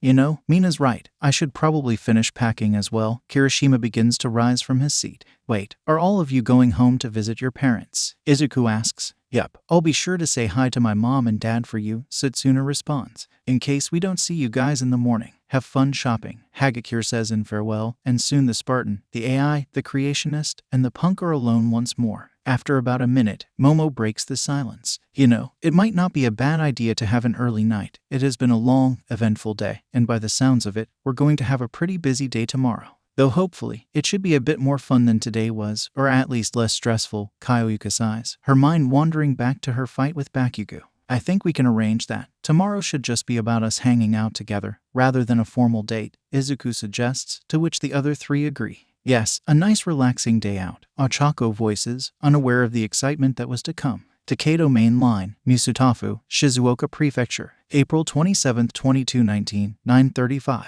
The next morning, after the three girls woke up and had breakfast as normal, they left UA to head into the center of Musutafu, where Izuku, Ochako, and Kyoyuka knew most of the shops would be. Momo, being the only one in the group not native to Musutafu, was happy to just be guided by her partners. In order to get to the shopping district, the group takes the train downtown.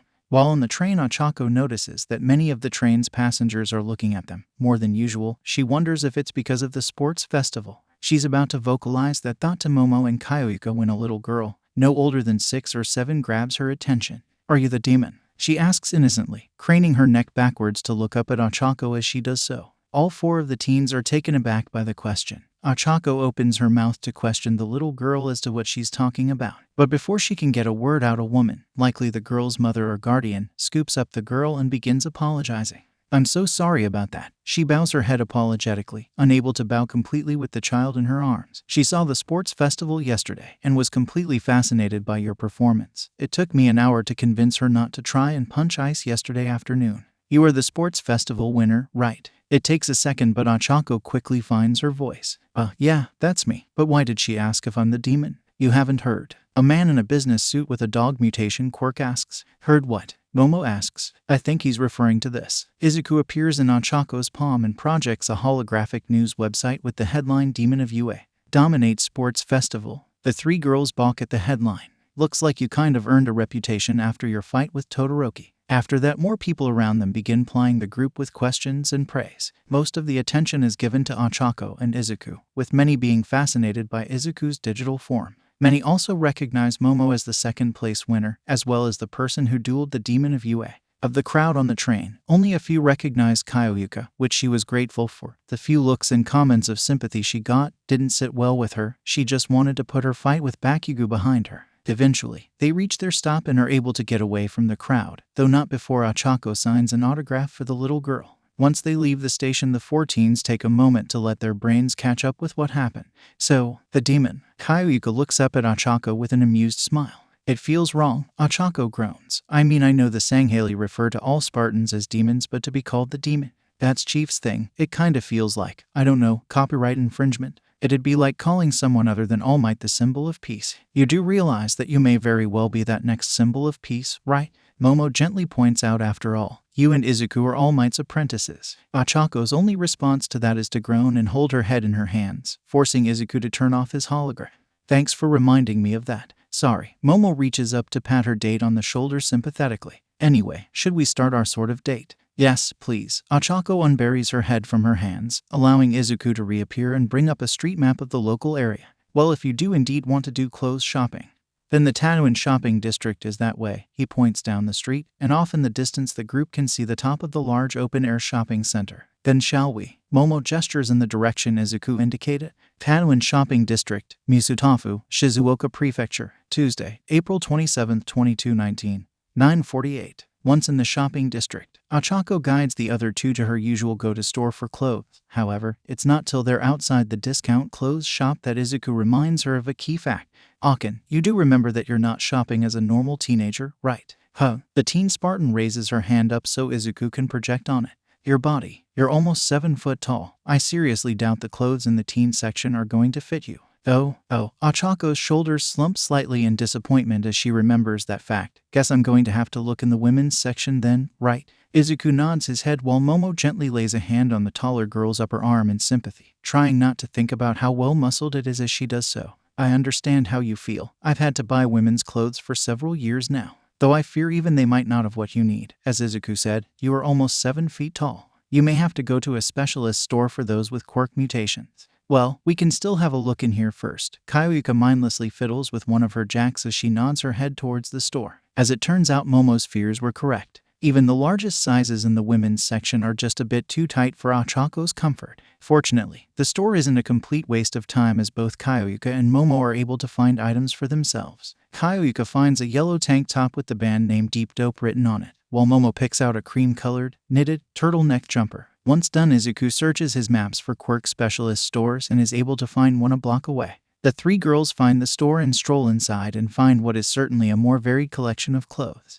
Whereas the first store they had tried had the usual common selection of jeans, t-shirts, and other clothes that one would usually expect to find in a clothes store, the shop they were currently in had a different selection. Sure, there were still t-shirts and jeans, but they were modified. Some of the t-shirts had 2+ sleeves, and the jeans had holes in the back, presumably for tails. As they walked through the store, the girls notice 1 or 2 items that they have seen worn by either Jiro or Shoji, the 2 most physically different members of their class. Granted, Mina and Sue looked quite different, but physically they weren't too dissimilar to the average teen girl. They weren't overly big or had additional limbs. The group are about halfway through the store when someone, presumably an employee, approaches them. He's a middle-aged Japanese man around Momo's height and is wearing a simple white button-down shirt, black trousers, and a red waistcoat. As he approaches, he bows his head slightly in greeting.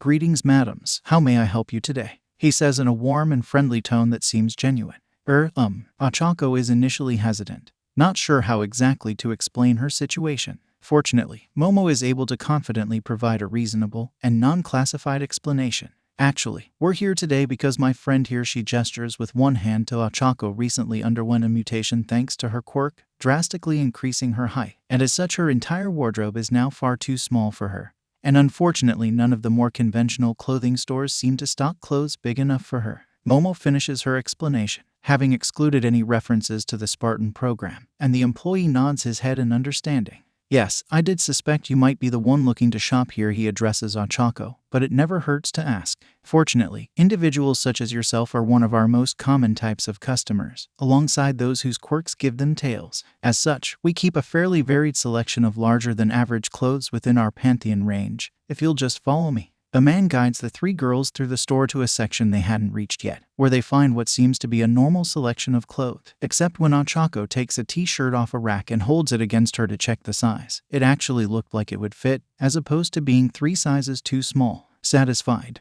the clerk asks, seeing Ochako's actions, and the tall girl lowers the t-shirt as she addresses the man. "Yes, very, thank you. We might be a while though." The man nods his head in understanding. "If there's anything you need, I'll be by the sales counter." The girls bow their heads in farewell before the man leaves them to their browsing. "Well, hopefully, this shouldn't take too long," Ochako says aloud to no one in particular before she starts picking items to try on. After a few minutes, she has a small, assorted bundle of clothes in her arms that she carries over to the changing rooms. She hands Izuku's pad to Momo before entering the cubicle to begin trying on clothes. While they wait for their date to come out with her first outfit, Momo and Kayuka sit down on a pair of ottomans opposite the changing rooms, with Momo placing Izuku's pad on her lap so he can project himself. It doesn't take long for Ochako to re-emerge in a cream-colored t-shirt and denim shorts, a simple, uncomplicated outfit that gets a thumbs up from all 3 of the watching teens, and Izuku even hears Nana give her approval from within his core. The brunette goes back into the changing room, and once she does so, Kayuka leans over to whisper to Momo and Izuku. "Hey, Greenie, I was wondering, what was Uraraka's wardrobe like before her augmentations?" "Yes, I must admit I'm rather curious about that myself," adds Momo. "Well," Izuku thinks back to before Christmas and Ochako's beginning as a Spartan, she mainly wore gym clothes, tank tops, sports bras, gym shorts, leggings, that sort of stuff. I mean, she did have a few nice skirts and dresses, but she always insisted they were for nicer occasions, not for casual usage. It was admittedly a rather simple wardrobe, but that's what I like about her. She likes to keep things simple, uncomplicated." Momo nods in understanding. She had noticed that Ochako preferred simple, straightforward solutions, leaving the more complex planning to either Izuku or herself. But still, there was something she had noticed that bothered her. Still, I couldn't help but notice that she picked up a rather small selection of clothes, especially for someone who is essentially starting from scratch in terms of clothing. Kayuka nods in agreement. She had noticed that too. It had been what had prompted her initial question. Izuku mentally sighed, knowing the long-standing reason that Ochako hadn't picked out much. He pauses as he internally debates on how to tell them about Ochako's past and her family's history with financial insecurity. After all, if they were serious about dating her, and him in Momo's case, then they would eventually learn about the various skeletons in their collective closet. That being said, they were already privy to what was arguably their largest secret, but this stuff was of a more personal nature. As Izuku has his internal debate, Ochako emerges once more, this time in a black tank top and leggings, which once again gains the group's approval. Once Ochako has returned to the changing room, Izuku airs his thoughts. I won't go into too much detail. I'll leave that to Aken. All I will say that she has had a long-standing struggle with spending money, especially on herself, whether it's her own money or someone paying for something for her. She's always been frugal. She's improved since we first met. She's not skipped a meal in years, but it still takes some convincing for her to let me buy stuff for her. He pauses slightly before smiling fondly unless it's Machai. Then she's happy to take my money. The two girls with him chuckle softly at that. After the laughter dies down, Momo pipes up with a suggestion. Maybe we could each pick out something for Ochako. Nothing too extravagant, but something nice to add to her selection. Both Izuku and Kyoyuka slowly nod in agreement with the idea. They decide to go one at a time, so as not to leave Ochako confused as to where they had gone, with Kyoyuka going first. Ochako reappears while Kyoyuka is browsing and is initially confused by the disappearance of the punk girl, till Izuku and Momo explain what they're doing. Unsurprising to Izuku, Ochako initially objects. You guys don't have to do that for me. The taller teen waves her hands in front of her in protest. Maybe not. Momo begins to reply. But we want to. Aken, Izuku finishes. Just then, Kyoyuka rejoins them holding a rather stylish brown leather jacket. I tried to find a bomber jacket, but they didn't have one, so I picked out this instead. Ochako takes the jacket, inspects it and then puts it on over her current combination of t-shirt and shorts. While the jacket doesn't pair perfectly with her current outfit, Izuku and the two girls agree that the jacket looks good on her. It's then Momo and Izuku's turn to each go find something. After a minute or two they return to Ochako and Kyoyuka, with Momo holding two items, one picked by her, the other picked by Izuku.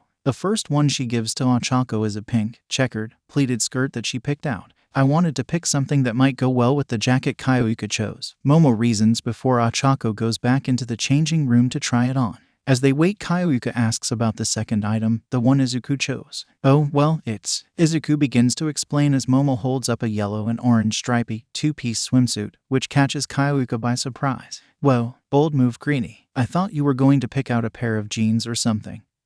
But this... She gestures at the swimsuit with a note of admiration in her voice. It's not something I'd wear, but I think it'd look good on Uraraka. Momo nods her head in agreement as she lowers the garment. That was my opinion when Izuku suggested I pick it up. She moves her gaze to the AI currently resting in her lap. Considering you don't wear clothes, I'm surprised you have such a good fashion sense. Izuku shrugs his shoulders. Himi would often ask my opinion on her outfits. She's a bit more fashionable than Ochako is. Ochako eventually remerges, now wearing the pink skirt, the leather jacket, and a white t-shirt underneath. You were right, she says to Momo. The skirt does pair well with the jacket, don't you think? The three watches all give their approval.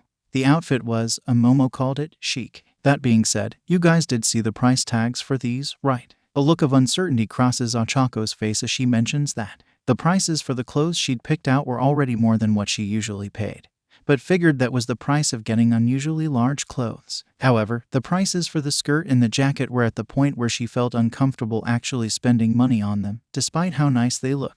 Momo and Kyoyuka see the look on their girlfriend's face and realize this is what Izuku had been talking about earlier. Fortunately, they and Izuku had already agreed on their course of action. Don't worry about those. Momo waves one hand in the air dismissively. We'll each pay for the items we picked out for you. Consider them as gifts from us, Kyoyuka adds. Ochako opens her mouth to object on the grounds that she couldn't accept such expensive gifts. But she sees the sympathetic look on Izuku's face and realizes that the two girls are just showing how much they care for her.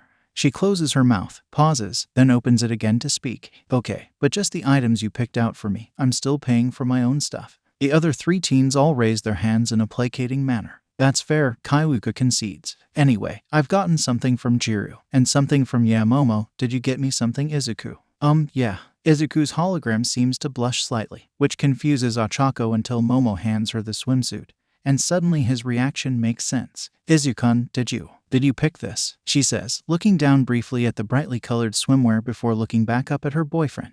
Well, yes, what with the weather getting warmer, you may want to go swimming, or possibly visit the beach. And the only other swimming costume you have is your school one, and, well, I thought, it might look good in you. He mumbles the last part, but not so much that it's inaudible, and upon hearing it Ochako blushes slightly at the thought that he picked the bikini because she would look good in it. So, should I try it on then? She asks, unsure of herself. Hearing the question, both Momo and Kyoyuka blush slightly as their brains involuntarily supply mental images of the Amazonian girl wearing the brightly colored two-piece. Sure, they'd both seen Ochako naked in the changing room before whenever they changed into their hero costumes, but that was before they started a relationship with her, and it wasn't like they were deliberately staring at her at the time. As the two girls try to shake the image of Ochako in the bikini from their minds, Izuku answers Ochako's question.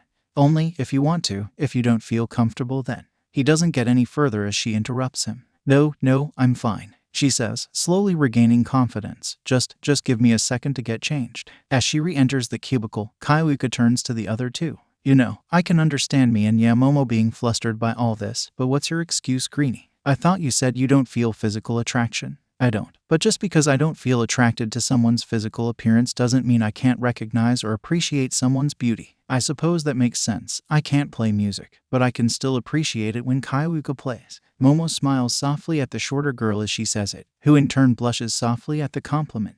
After that, a few seconds of silence pass before Ochako emerges from the changing room, this time wearing the yellow and orange bikini. Well, what do you think? The usually confident teen Spartan asks sheepishly. The sight of Ochako in the swimsuit has an instant effect on both Kaiuka and Izuku, the latter of whom is speechless, a deep blush covering her face, while the latter is reduced to stuttering. Of the three observing teens, only Momo keeps her wits about her, though that doesn't stop the blush from earlier returning to her face. I think it looks perfect. The heiress places her palms together, a pleased smile on her face. Ochako blushes slightly at the compliment, before turning to Izuku and Kaiuka, who are beginning to recover from their initial surprise. Izuku-kun, Jiro, you. Izuku starts. You look beautiful. Greenie's right. It suits you, Kaiuka says, trying not to let her eyes wander up and down the taller girl's body. The question is though, do you like it? Momo asks. After all, you are going to be the one wearing it. Ochako looks down at her body and does a quick inspection of herself. Part of her feels more exposed than she'd like, but another part of her can't help but wonder if that was the early signs of S setting in, even though she'd only had her MJOLNIR suit for 2 months. After a brief internal debate, she comes to the decision that if she's going to spend most of her time completely sealed inside MJOLNIR, then it would probably do her some good to be exposed every now and again, both for her body and her mind. I like it, she says in answer to Momo's question. It's really colorful, surprisingly comfortable, and isn't too exposing. So, you're fine with us paying for those 3 items? Izuku asks. Ochako nods her head confidently. Yes, just let me get changed back and then we can pay for all this. As the brunette ducks back in to get changed for the final time, Momo holds up Izuku's pad to ask him something.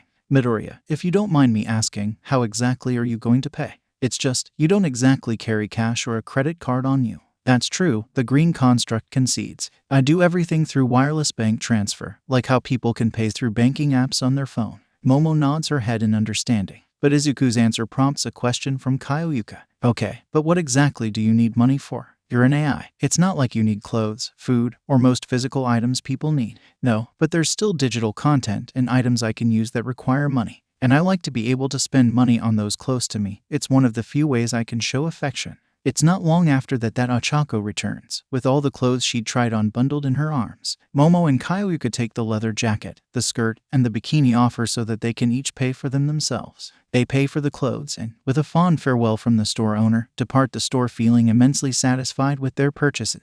As they exit the store, Momo hands Izuku back to Ochako, who places his pad back into its hard case on her leg. While she does that, Momo checks her watch, as she's beginning to feel faint traces of hunger. Looking at her watch, she notes the time. Perhaps we should look for somewhere to eat. I guess we spent more time in that shop than I realized. Both Ochako and Kaiuka check their phones to see what the time is for themselves and agree with Momo's assessment.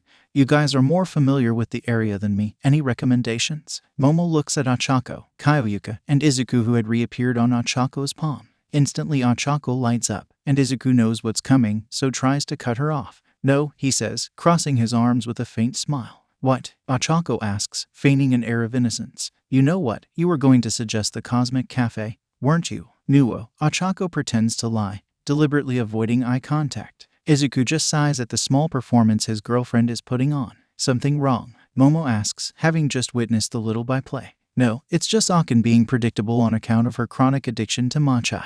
I'm not addicted. The brunette pouts adorably. Akin, the day we met All Might, you finished 2 whole boxes of matcha in 10 minutes, and then you tried to beg me for more. Wait, really? Kaiuka looks at Ochako with a mix of horror and admiration. Wasn't that before your augmentation? No comment. Ochako keeps up her pout. I take it then, this Cosmic Cafe serves matcha? Momo asks. At the question, Ochako drops the pout in favor of a broad smile. Not just matcha, but Martian matcha. Martian matcha. Kaiuka looks questioningly. Ochako nods her head. It's matcha but colored orange with glitter on it. The whole cafe's space is themed, and so is its menu. I know it sounds gimmicky, but I never get tired of it. It's all space-themed, Momo asks, her curiosity piqued. Izuku nods in confirmation. Aside from the matcha, they also serve Spiral Galaxy ice cream, asteroid cakes, Milky Way milkshakes, etc. And the staff dress like astronauts and aliens. The smile on Achako's face is still present. Sounds like a tourist trap, Kyoyuka mutters. Sounds like fun, Momo beams. Despite her skepticism, Kyoyuka agrees with the suggestion of visiting the cafe. It's a 10-minute walk from the shop, and once there it's as Achako and Izuku described. The items on the menu are all space-themed. The staff are dressed in fairly cheap-looking astronaut and alien outfits, and there are even glow-in-the-dark stars stuck to the ceiling. It certainly wasn't the most high-end establishment, but it was cozy, and clearly a locally run business as opposed to a chain. As the trio plus their digital companion enter the cafe, the staff greet Achako and Izuku with an air of familiarity. Obviously, they were regulars before UA. The group make their orders and sit at a table next to the front window. Achako has her usual box of matcha, Kyoyuka has rocket ramen, and Momo treats herself to a black hole burger. Izuku offers to pay. And although there is initially some pushback, with Momo and Kyoyuka thinking it is unfair for the only person unable to eat to pay for their food, they eventually agree. The four teens talk as they eat, mostly speculating about who they'll get intern offers from. They continue to talk for another 10 minutes after they finish before deciding to head back to the train station in UA. From the cafe, Izuku determines that the quickest route back will take them through some of the shopping district's back streets, avoiding the main thoroughfare which would be crowded during the ongoing lunch rush. So, following Izuku's navigation, the girls walk through the back streets of Tatooine District, where they pass by various smaller establishments, pawn shops, herbalists, local hardware suppliers, and the like. The journey back is largely uneventful till the group passes by the opening of an alley. It is no different to any other alley. It wasn't particularly dark or dirty. There was nothing extraordinary about it, and they would have passed by it without a second thought were it not for Kyoyuka's sensitive ears picking up a faint noise from the alley. She stops in front of said alley and turns her head towards it, trying to listen more intently to the sound.